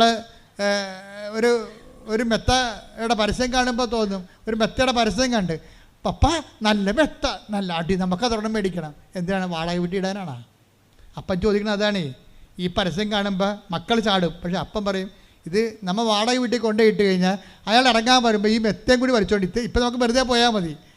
നമ്മൾ വാടക വീട്ടിൽ കൊണ്ടുപോയി മെത്ത ഇട്ട് കഴിഞ്ഞാൽ ഇത് നമ്മൾ അടുത്ത വണ്ടിക്ക് ഏത് ഓട്ടോറിക്ഷക്കാരനും പിന്നെ 120 രൂപ വേറെ കൊടുക്കണം ഈ മെത്ത ചുമക്കാൻ വേണ്ടി. അതാണ് പ്രശ്നം. അപ്പോൾ ഒരു പ്രലോഭനത്തിൽ വീണതാണ് ശരിക്കും പറഞ്ഞാൽ. അതുകൊണ്ടാണ് കർത്താവ് നേരത്തെ അഡ്വാൻസ് ആയിട്ട് ഒരു പ്രൊട്ടക്ഷൻ പ്രെയറാണത്. അതിൻ്റെ അകത്ത് എന്തെല്ലാം ഉണ്ടെന്നറിയാം. പ്രൊട്ടക്ഷൻ പ്രെയർ ഉണ്ട്, ഡെലിവറൻസ് പ്രെയർ ഉണ്ട്, ഡെയിലി മെയിൻ്റനൻസ് പ്രെയർ ഉണ്ട്. സ്വർഗസ്ഥനായ പിതാവിൽ നിങ്ങൾ എന്നാ ജാതി ആയാലും ശരി, ആ സ്വർഗസ്ഥനായ പിതാവ് ഒന്ന് പഠിച്ചു വെക്കണം. നല്ലതാണ് കേട്ടോ. ഏത് സമയത്ത് കരകയറുന്നൊരു പിടിയും കിട്ടത്തില്ല. അത്ര സൂപ്പറാണ്. അതിൻ്റെ കൂടെ ഉള്ള അമ്മയുടെ നന്മ നിറഞ്ഞ പറയും, നിനക്ക് സ്വസ്തി, കർത്താവ് നിന്നോട് കൂടി എന്നുള്ളതും ദൈവഹിതത്തിൽ നിന്ന് കീഴ്വഴങ്ങിക്കൊണ്ട് ദൈവത്തിൻ്റെ ഇഷ്ടം നിറവേറ്റിക്കൊണ്ട് ഒരു ആധ്യാത്മിക മുന്നേറ്റം നടത്താൻ അമ്മ നിങ്ങളുടെ കൂടെ വരുന്ന പ്രാർത്ഥനയാണ് നന്മ നിറഞ്ഞു പറയുക. ശ്രദ്ധിക്കട്ടെ. പത്രോസിൻ്റെ ക്രിസ്തുവിലേക്കുള്ള ദൂരത്തിൽ ഒരു ട്രാൻസിഷൻ, എന്താണ്, ഒരു പെട്ടെന്നുള്ളൊരു ഷിഫ്റ്റിംഗ് വരുന്നുണ്ട്. ഷിഫ്റ്റിംഗ് എന്ന് വെച്ച് കഴിഞ്ഞാൽ പത്രോസ് നീ ക്രിസ്തുവാണെന്നെല്ലാം പ്രഖ്യാപിച്ച് കഴിഞ്ഞതിന് ശേഷം പെട്ടെന്ന് പത്രോസിനോട് പറഞ്ഞു, നീ ജീവനുള്ള ദൈവത്തിൻ്റെ പുത്രനായ മിശിഹായാണെന്ന് പത്രോസ് പ്രഖ്യാപിച്ചു. എപ്പോഴും നമ്മളൊരു ട്രാൻസിഷന് മുമ്പ് അല്ലെങ്കിൽ നമ്മളൊരു വിശ്വാസത്തിൻ്റെ 2ാം ഘട്ടത്തിൽ നമ്മൾ ക്രിസ്തുവിലേക്ക് എക്സ്ട്രാക്ഷൻ വരണം. ക്രിസ്തുവിനെ അറിഞ്ഞിട്ടും പിന്നെ കാണുന്ന സ്ഥലങ്ങളിലെല്ലാം നമ്മൾ പ്രാർത്ഥിക്കാൻ പോയാൽ പ്രശ്നമുണ്ടാവുന്നല്ല, നമ്മൾ ക്രിസ്തുവിനെ അത്ര കണ്ട് നമുക്ക് അനുഭവവേദ്യമാകാതെ വരും. പ്രശ്നം എന്താ? ഒരു പ്രശ്നം ഉണ്ടാകത്തില്ല. വേണമെങ്കിൽ നിരീശ്വരവാദിയായിട്ട് ഞങ്ങൾ ഇവിടെ ജീവിക്കാം. നിരീശ്വരന്മാരൊക്കെ കണ്ടില്ലേ, ടി വിയിലിരുന്ന് ചർച്ച ചെയ്യുന്ന നിരീശ്വരന്മാർ ആരെങ്കിലും അവിടെ എല്ലാം നല്ല ആരോഗ്യമുള്ളവരല്ലേ? ടി വിയിൽ ചർച്ച ചെയ്യണ എല്ലാ നിരീശ്വരന്മാരെന്ന് നോക്കി എല്ലാവരും നല്ല ആരോഗ്യമുള്ളവരും സൗന്ദര്യമുള്ളവരുമാണ്. അപ്പോൾ സൗന്ദര്യവും ആരോഗ്യം ഉണ്ടായെങ്കിൽ ഈശ്വരവിശ്വാസം വേണ്ടെന്ന് അവരെ കണ്ടാൽ മനസ്സിലാവും. നമ്മൾ ഈശ്വരൻ്റെ അടുത്ത് എന്തിനാണ് വിശ്വസിക്കുന്നത്? ഈ ഭൂമിക്ക് വേണ്ടിയല്ല, ഈ ഭൂമിക്ക് വേണ്ടി മാത്രമല്ല. Take the word of God 1 കൊരിന്ത്യർ 15:19 ഈ ജീവിതത്തിന് വേണ്ടി മാത്രം പറഞ്ഞ ഈ ജീവിതത്തിന് വേണ്ടി മാത്രം ക്രിസ്തുവിൽ പ്രത്യാശ വച്ചിട്ടുള്ളവരാണെങ്കിൽ നമ്മൾ എല്ലാ മനുഷ്യരെയും നിർഭാഗ്യരാണ്. മനസ്സിലായില്ലേ? അപ്പം ഈ ആരോഗ്യത്തിനും സൗന്ദര്യത്തിനും ജോലിക്കും പ്രൊമോഷനും പെൻഷനും PR-നും മാത്രമാണ് നിങ്ങൾ ക്രിസ്തുവിൽ പ്രത്യാശ അർപ്പിച്ചിട്ടുണ്ടെങ്കിൽ 1 കൊരിന്ത്യർ 15:19 പറയുന്നു, നിങ്ങളെല്ലാ മനുഷ്യരെക്കാളും എന്താണ്? ഹതഭാഗ്യരാണ്. നിരീശ്വരന്മാരെക്കാളും ഹതഭാഗ്യരാണ്. കാര്യം ഈ ജീവിതം അവർക്കുണ്ട്, നമുക്കുണ്ട്. പിന്നെ എന്താ വ്യത്യാസം? പിന്നെ എന്താ കെട്ടിയെടുത്ത് വിശ്വാസിയാകണത്? വിശ്വാസിയാകുക എന്ന് വെച്ച് കഴിഞ്ഞാൽ നിത്യവിശ്വാസി എന്നാണ് എൻ്റെ അർത്ഥം. നിത്യത അവകാശമാക്കുക എന്നുള്ളതാണ്. ഈ ജീവിതത്തിൻ്റെ അപ്പുറത്തൊരു ജീവിതത്തെ, ക്രിസ്തുവിൻ്റെ കൂടെ ആയിരിക്കേണ്ട ഒരു ജീവിതത്തെ കണ്ടെത്തുകയാണ്. അതിനൊരു ട്രാൻസിഷൻ വേണം. അതിന് പത്രോസ് പറഞ്ഞു, നീ ജീവനുള്ള ദൈവത്തിൻ്റെ പുത്രനായ മിശിഹായാണെന്ന് പറഞ്ഞു. അപ്പോഴേ ഒത്തിരി ക്ഷേത്രങ്ങളെ, അതുപോലെ തന്നെ ദൈവസന്നിധാന സങ്കേതങ്ങളൊക്കെ നിലവിലുള്ള ദൈവസങ്കേതങ്ങളെ കാണിച്ചുകൊണ്ടാണ് ഈശോ ചോദിക്കണത്. അത് തന്നെയാണ് ഈ സമരക്കാർക്കും സംഭവിക്കുന്നത്. സമരക്കാർക്ക് ഒരു ക്രിസ്തുവിലേക്കുള്ള ട്രാൻസിഷന് മുമ്പ് ഇതുപോലൊരു മലയും അതുപോലുള്ള വിശ്വാസം കാണുന്നുണ്ട്. 4:20 എടുത്ത്. യോഹന്നാൻ 4:20 ഞങ്ങളുടെ പിതാക്കന്മാർ, അതേ കിടക്കണ സംഭവം കണ്ട ഞങ്ങളുടെ പിതാക്കന്മാർ ഈ മലയിൽ ആരാധന നടത്തി. മൗണ്ട് ഗെരീസിം, അതാണ് മൗണ്ട് ഗെരീസിം, ഈ മലയിൽ ആരാധന നടത്തി. എന്നാൽ യഥാർത്ഥമായ ആരാധനാ സ്ഥലം ജെറുസലേമിലാണ് എന്ന് നിങ്ങൾ പറയുന്നു. അപ്പോഴേ ജെറുസലേമിന്റെ ആരാധന സ്ഥലത്തേക്ക് അപ്പോഴേ ഈശോ പറയുന്നൊരു വാക്കുണ്ട്. എന്താ പറയണ മറുപടി? യേശു പറഞ്ഞു സ്ത്രീയെ എന്നെ വിശ്വസിക്കുക. എന്നെ വിശ്വസിക്കുക എന്ന് പറഞ്ഞേ. സ്ത്രീയെ എന്നെ വിശ്വസിക്കുക. സ്ത്രീയെ അപ്പൊ എല്ലാ സ്ത്രീകളോടും പുരുഷന്മാരോടും പറയണതാണത്. എല്ലാ സ്ത്രീകളോടും പുരുഷന്മാരോടും പറയണതാണ്. അവിടെ ഇവിടെ ആരാധന ഉണ്ടല്ലോ എന്ന് പറയും സ്ത്രീയെ, പുരുഷ എന്താണ്? എന്നെ വിശ്വസിക്കുക. പിന്നെന്താണ്? ഈ മലയിലോ ജെറുസലേമിലോ നിങ്ങൾ പിതാവിനെ ആരാധിക്കാത്ത സമയം വരുന്നു. അല്ല, വന്നു കഴിഞ്ഞു. അതുകൂടി വായിച്ചോളൂ. നിങ്ങൾ അറിയാത്തതിനെ ആരാധിക്കുന്നു. ഞങ്ങൾ അറിയുന്നതിനെ ആരാധിക്കുന്നു. എന്തെന്നാൽ രക്ഷ യഹൂദരിൽ നിന്നാണ്. ക്രിസ്തു വരണത് യഹൂദരിൽ നിന്നാണല്ലോ എന്നാണ്. രക്ഷ എന്ന് വെച്ചാൽ ക്രിസ്തുവാണ് അവിടെ. എന്നാൽ യഥാർത്ഥ ആരാധകർ ആത്മാവിലും സത്യത്തിലും പിതാവിനെ ആരാധിക്കുന്ന സമയം വരുന്നു. അല്ല, അത് ഇപ്പോൾ തന്നെയാണ്. എപ്പോഴാണ് നിങ്ങൾ ക്രിസ്തുവിനെ സ്വീകരിക്കണത്? ഒരു ട്രാൻസിഷൻ നിങ്ങളുടെ അതായത് അത്ഭുതങ്ങൾ, അതിനുശേഷം അത്ഭുതങ്ങൾ, അടയാളങ്ങൾ, അതിനുശേഷം വിശ്വാസത്തിൻ്റെ പ്രഥമപാഠം പിന്നിട്ട് നമ്മൾ പക്വതയിലേക്ക് കടക്കുമ്പോൾ ക്രിസ്തുവിനെ നമ്മൾ രക്ഷകനായിട്ട് സ്വീകരിക്കുന്നു. രക്ഷകനായി സ്വീകരിച്ച് കഴിയുന്നതിന് മുമ്പ് തന്നെ നമ്മൾ ക്രിസ്തു അല്ലാത്ത എല്ലാത്തിനെയും, അല്ല നിത്യജീവൻ നൽകാത്ത എല്ലാത്തിനെയും നമ്മൾ നമ്മുടെ വിശ്വാസത്തിൻ്റെ പിന്നാമ്പുറങ്ങളിലേക്ക് മാറ്റും. എന്ത് ചെയ്യും? എന്ത് പറയും? Your Christ the son of the living God. നീയാണ് ക്രിസ്തു, ജീവിക്കണ ദൈവത്തിൻ്റെ പുത്രനായ മിശിഹ എന്ന് പറയുമ്പോഴേ നിത്യതയിലേക്ക് നമ്മൾ ക്രിസ്തുവിലൂടെയാണ് ദൈവം നമ്മളെ ക്ഷണിക്കണത്. പ്രാർത്ഥിക്കുക. കർത്താവായ ദൈവമേ, ഞങ്ങളെ അങ്ങയുടെ നാമത്തിലേക്ക് നിത്യതയിലേക്ക് ക്ഷണിക്കുകയും വിശ്വാസത്തിന്റെ പ്രഥമ പാഠങ്ങൾ പിന്നിട്ട് പക്വതയിലേക്ക് വളരുവാൻ ഞങ്ങളെ അനുഗ്രഹിക്കണമേ. അപ്പൊ പാല് കൊടുക്കേണ്ട ഒരു കാലം, കുഞ്ഞുങ്ങൾക്ക് പാല് കൊടുക്കേണ്ട കാലമുണ്ട്. പാല് എപ്പോഴും നമ്മൾ പാലാണ് കുഞ്ഞുങ്ങൾക്ക് കൊടുക്കണത്. കുഞ്ഞുങ്ങൾ വളർന്നു കഴിയുമ്പോൾ ഹെബ്രായർ 5:12 ഇതിനകം നിങ്ങൾ എല്ലാവരും പ്രബോധകരാകേണ്ടിയിരുന്നവരാണ്. അതാണ് പ്രശ്നം എന്ന് പറഞ്ഞേ. അപ്പം നിങ്ങളെല്ലാവരും പ്രാർത്ഥനക്കാരാണല്ലോ. ഇപ്പോൾ കസ്മാറ്റിക്കാർ 10-50 കൊല്ലം ഇവിടെ വർക്ക് ചെയ്ത് കഴിഞ്ഞപ്പോൾ പ്രാർത്ഥനക്കാരുടെ എണ്ണം കൂടി. ബ്രദർമാരെ കണ്ടക്കഴിഞ്ഞ് ഇപ്പോൾ 2 കല്യാണം കഴിഞ്ഞ് കല്യാണത്തിന് വല്ല മനസ്സമ്മതം കഴിഞ്ഞാൽ എന്നോട് പറയാം, എൻ്റെ അച്ഛാ മകളുടെ കല്യാണത്തിന് മനസ്സമ്മതമായി, ഒത്തുചോദ്യം കഴിഞ്ഞെന്ന് പറയും. പെണ്ണിൻ്റെ അപ്പനൊരു പ്രാർത്ഥനക്കാരനാണെന്ന് പറയും. അതിൻ്റെ അർത്ഥം എന്താ? ബ്രദറാണെന്നാണ് പറയണത്, പ്രാർത്ഥനക്കാരെന്നാണ് വിളിക്കണത്. പെണ്ണിൻ്റെ അപ്പനൊരു പ്രാർത്ഥനക്കാരനാണ് എന്ന് വെച്ച് കഴിഞ്ഞാൽ കേരള സഭയിൽ ഉരുത്തിരിഞ്ഞ് വന്ന പുതിയൊരു ആത്മീയ വംശമാണ് പ്രാർത്ഥനക്കാരുടെ വർഗം. അപ്പോഴതിൻ്റെ അകത്ത് അതാണ് എൻ്റെ പ്രഥമ പാഠങ്ങളാണത്. വിശ്വാസത്തിൻ്റെ പ്രഥമ പാഠങ്ങളാണ് പ്രാർത്ഥനക്കാരുണ്ടാകണത്. പിന്നെ എന്താണ് ഇവിടെ 5:12 അതല്ല പറയണത്. എന്താ പറയുക? ഒന്ന് വായിച്ചത്. ഇതിനകം നിങ്ങളെല്ലാവരും പ്രബോധകരാകേണ്ടിയിരുന്നവരാണ്. അതാണ് പ്രശ്നം. അതായത് ഒരു വിഷയം വരുമ്പോഴേ ഉടനെ കൃപാസനത്തിൽ വന്ന് ബ്രദറിനെ കാണണം, സിസ്റ്ററിനെ കാണണം, അച്ഛനെ കാണണം എന്നല്ല പറയണത്. നിങ്ങളെ പരസ്പരം സങ്കീർത്തനങ്ങൾ കൊണ്ട് പ്രബോധിപ്പിക്കാൻ. Take the blood. ശ്രുതികട ഹല്ലേലൂയ, ശ്രുതികട ഹല്ലേലൂയ, ഹല്ലേലൂയ, ഹല്ലേലൂയ, ഹല്ലേലൂയ. യേശുവേ നന്ദി. ഹല്ലേലൂയ. സങ്കീർത്തനങ്ങളും വിശുദ്ധ വചനങ്ങൾ കൊണ്ട് പരസ്പരം സാന്ത്വനം ചെയ്യുവാൻ, അഭിവാദനം ചെയ്യുവാൻ. ശ്രുതികട ഹല്ലേലൂയ, ഹല്ലേലൂയ, ഹല്ലേലൂയ, ഹല്ലേലൂയ, ഹല്ലേലൂയ. യേശുവേ ആരാധന, ആരാധന, ആരാധന. കൊരിന്തോസ് 14:26. 1 കൊരിന്തോസ് 14:26.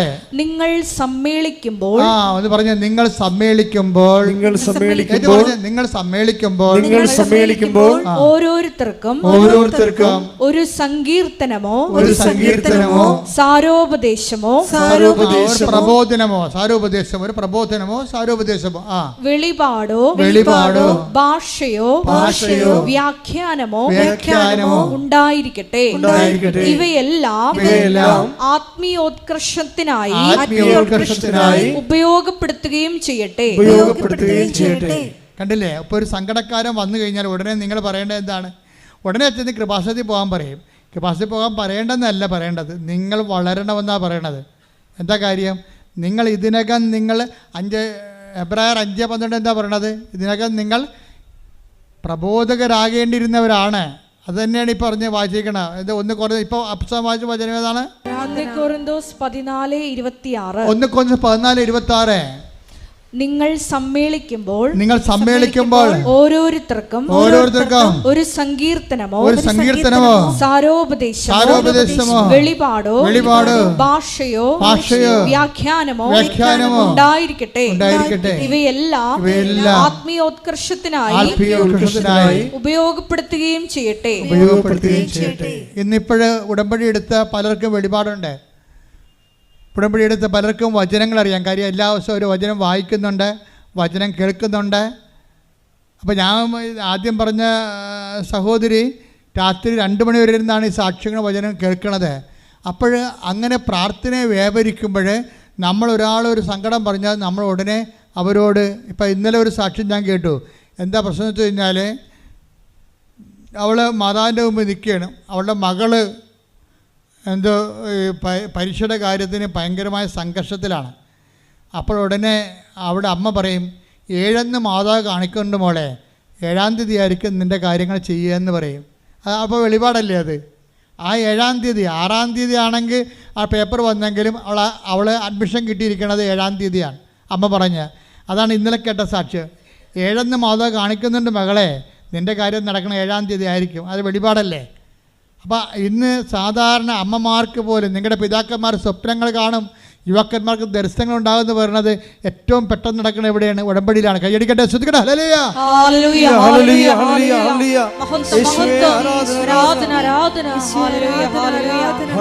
പഠിപ്പിക്കണമെന്ന് മാത്രമേ അപ്പോസ്തലന്മാർ ചോദിച്ചുള്ളൂ. നിങ്ങൾ ചോദിക്കേണ്ടത് എന്നെ പ്രബോധിപ്പിക്കാൻ പഠിപ്പിക്കണമെന്നാണ് ചോദിക്കേണ്ടത്. മനസ്സിലായില്ലേ? എന്നെ പ്രാർത്ഥിക്കാൻ. കാര്യം കർത്താവ് എന്താ പറയണത്? ഞാൻ എൻ്റെ പിതാവിൻ്റെ അടുക്കലേക്ക് പോകുന്നതിനാൽ ഇതിനേക്കാൾ വലിയ കാര്യങ്ങൾ നമ്മൾ ചെയ്യുമോ? എന്താ കാര്യം? എന്നെ പ്രബോധിപ്പിക്കാൻ പഠിപ്പിക്കണമെന്ന് ചോദിച്ചു കഴിഞ്ഞാൽ ഓട്ടോമാറ്റിക്കായിട്ട് പ്രാർത്ഥന വരെ നമുക്ക് കിട്ടിയിരിക്കും. എന്താ കാര്യം? പ്രബോധിപ്പിക്കുന്നതിനേക്കാളും പ്രാർത്ഥന വരെ 10ാം ക്ലാസ് പാസ്സാതെ എങ്ങനെയാണ് നമ്മൾ +2-ന് പോണത്? മനസ്സിലായില്ലേ? അപ്പോൾ അങ്ങനെ വലിയ കാര്യങ്ങൾ ദൈവത്തോട് ചോദിക്കണം. വലിയ കാര്യങ്ങളിലാണ് ധ്യാനം തുടങ്ങിയത്, വലിയ കാര്യങ്ങളാണ് അവസാനിക്കുന്നത്. അപ്പം നിങ്ങൾ ക്രിസ്തുവിനെ നേടാൻ വേണ്ടിയാകണം ഉടമ്പടിയിലേക്ക് ജീവിതം മുന്നോട്ട് കൊണ്ടുപോകേണ്ടത്.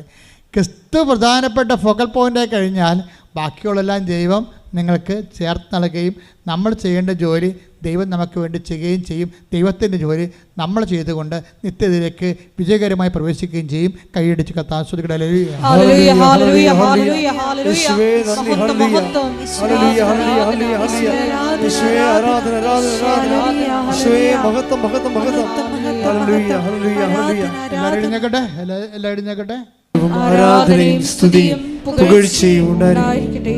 എൻ്റെ പ്രിയപ്പെട്ടവരെ, രോഗസൗഖ്യ പ്രാർത്ഥനയിലേക്കും ജീവിത ദുരന്ത തടസ്സ നിവാരണ പ്രാർത്ഥനയിലേക്കും നമ്മൾ കർത്താവിൻ്റെ നാമത്തെ വചനത്തിൽ പ്രവേശിക്കുകയാണ്. ഒരു നിമിഷം മൗനമായി നമ്മുടെ വിഷമങ്ങളെയും ഇന്നത്തെ പ്രയാസങ്ങളെയും കർത്തൃത്തിരുസ്ഥിതിയെ പരിശുദ്ധമ്മയുടെ മാധ്യസ്ഥയിൽ ഓർക്കാം. ഭക്തിയോടെയും ആദരവോടെയും സമർപ്പിക്കാം. കർത്താവേ, നിന്റെ ഉന്നതമായ നാമത്തിന് സ്തോത്രം ചെയ്യുന്നു. കർത്താവേ, നിന്റെ വിശുദ്ധ പൗരോഹിത്യത്തെ മഹത്വപ്പെടുത്തണമേ. കർത്താവേ, സഭയിലുള്ള സാന്നിധ്യം പ്രകടമാക്കണമേ. 39 വർഷമായി അർപ്പിക്കുന്ന കുർബാനയുടെ യോഗ്യതയാൽ അങ്ങയുടെ അവകാശവും ഓഹരിയുമാകുന്ന തിരുസഭയ്ക്ക് വേണ്ടി പ്രാർത്ഥിക്കുന്നു. അൾത്താരയുടെ ചുറ്റും ഓൺലൈനിൽ പങ്കെടുക്കുന്ന അക്രൈസ്തരായ സഹോദരങ്ങൾ ദൈവത്തിൻ്റെ പ്രത്യേക പൈതങ്ങൾക്ക് വേണ്ടി പ്രാർത്ഥിക്കുന്നു. കർത്താവേ, നിന്റെ തിരുമുറിവാർന്ന വലതുകരം അണിപ്പെടുതാർന്ന അത്ഭുതകരം മക്കളുടെ ശിരസിൽ വെക്കണമെന്ന് പ്രാർത്ഥിക്കുന്നു. അടിപ്പിടർ പോലെ വൈതാക്കാലം ദൈവികമായ ശക്തി നിങ്ങൾക്ക് ആവശ്യിക്കട്ടെ. മാരക രോഗങ്ങൾ, തീരാവ്യാധികൾ, ജീവിത ദുരിതങ്ങൾ യേശു ക്രിസ്തു നാമത്തെ മാറിപ്പോകട്ടെ. ശ്രദ്ധിക്കട്ടെ.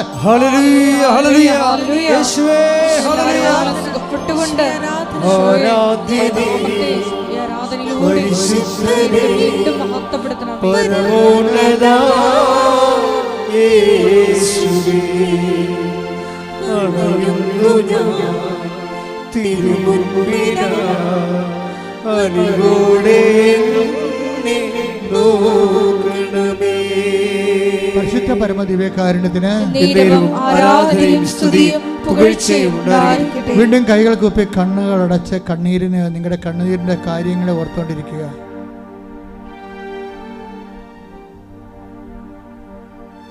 കർത്തൃ സന്നിധിയിൽ നിൽക്കുന്ന ഓർക്കുക.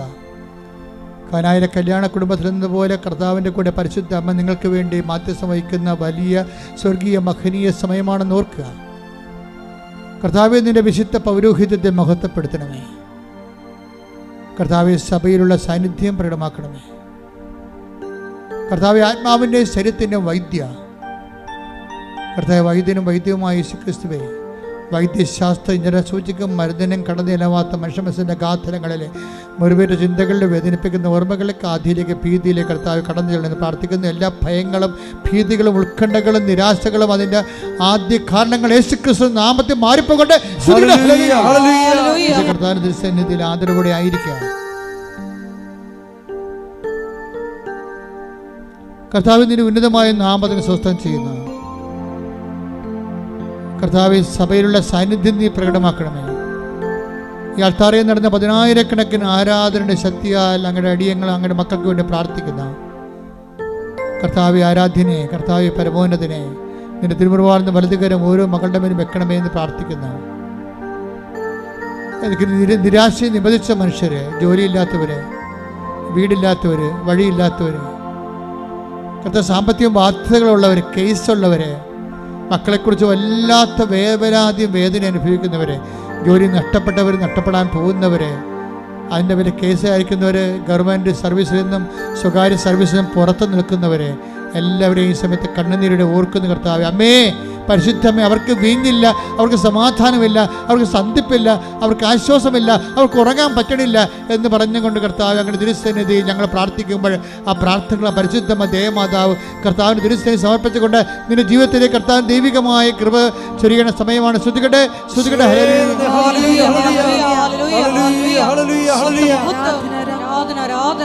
മാതാവിൻ്റെ കൈകളിലെ പിടിച്ചുകൊണ്ട് ഈശോയ്ക്ക് അത് ഏൽപ്പിക്കുന്ന വലിയ സമയമാണ്. അമ്മേ പരിശുദ്ധമ്മേ ദേവമാതാവേ, അനേക ആയിരങ്ങളെ ഇവിടെയും ഓൺലൈനിലും പ്രാർത്ഥിക്കുന്ന ഇന്നുവരെ അമ്മ ചെയ്തിട്ടുള്ള എല്ലാ ഉപകാരങ്ങൾക്കും നന്ദി പറയുന്ന, ഓരോ ദിവസവും 100 മക്കൾ സാക്ഷ്യം പറയുന്ന ഓർത്ത് സ്വസ്ത്രം ചെയ്യുന്ന, തറയെ നടന്നിട്ടുള്ള 10,000-കണക്കിന് ആരാധനകൾ അമ്മയുടെ പ്രത്യക്ഷഗണത്തിൻ്റെ യോഗ്യതയാൽ അങ്ങയുടെ മക്കൾക്ക് അവകാശമാക്കാൻ, ഓഹരിയാക്കാൻ അങ്ങനെ അടിയൻ അഭിഷിക്ത കണ്ണീരോടെ പ്രാർത്ഥിക്കുന്നു. കർത്താവെ, സ്വർഗം തുറക്കണമേ, സ്വർഗം തുറക്കണമേ, കർത്താവെ സ്വർഗം തുറക്കണമേ. അങ്ങയുടെ വിശുദ്ധമായ വലതുകരം അങ്ങയുടെ മക്കളിലേക്ക് നീട്ടണമേ. കർത്താവിൻ്റെ കരുണ നിങ്ങൾ ചൊരിയട്ടെ.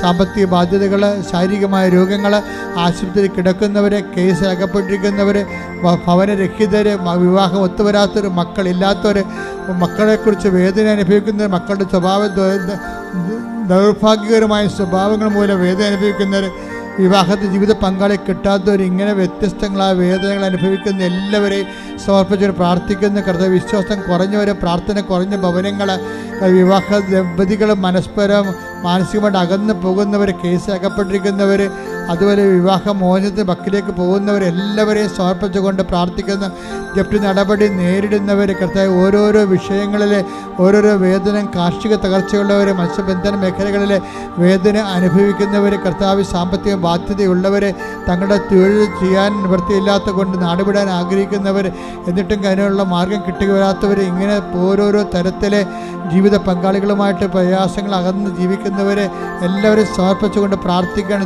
ദൈവത്തിൻ്റെ കരുണ ചൊരിയണമെന്ന് പ്രാർത്ഥിക്കുന്നു. കർത്താവിൻ്റെ കരുണ ചൊരി പ്രാർത്ഥിക്കുക. അടിപ്പിണർ പോലെ വൈതാക്കാലം ദൈവികമായ ശക്തി നിങ്ങളിലേക്ക് കർത്താവിൻ്റെ നാമത്തിൽ ഇറങ്ങുമ്പോൾ സജീവ സാക്ഷികളായി പിതാവിലേക്ക് നീ ആരോഹണം ചെയ്തതുകൊണ്ട്, സഹായകനെ ഞങ്ങൾ വാഗ്ദാനം ചെയ്തതുകൊണ്ട്, വലിയ കാര്യങ്ങൾ ഉടമ്പടി വഴി ചെയ്യുവാൻ, നിവർത്തിയാക്കുവാൻ, പൂർത്തീകരിക്കുവാൻ ഈ ആരാധനയിലൂടെ ഞങ്ങളെ അഭിഷേകം ചെയ്യണമേ എന്ന് പ്രാർത്ഥിച്ചുകൊണ്ട് ശിരസ്സ് നമിച്ച് നമുക്ക് ദിവ്യകാരുണ്യനാഥൻ്റെ ആശീർവാദം സ്വീകരിക്കാം.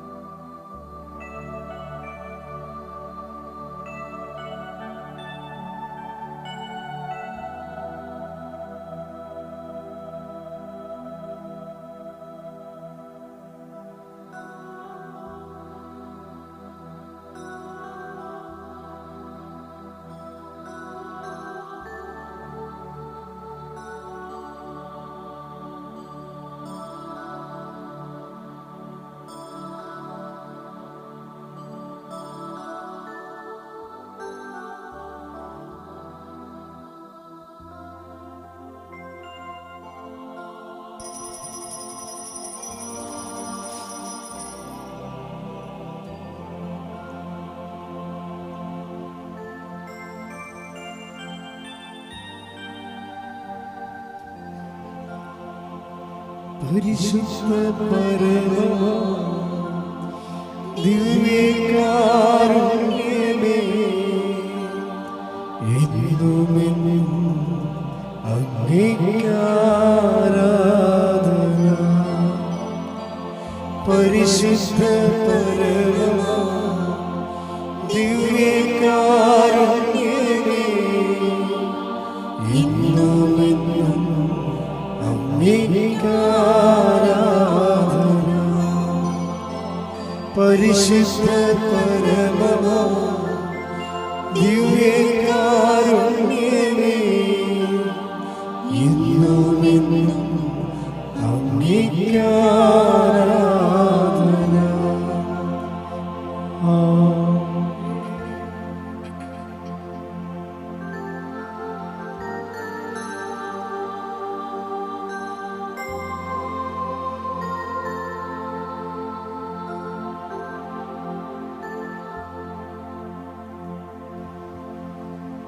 ആമേൻ.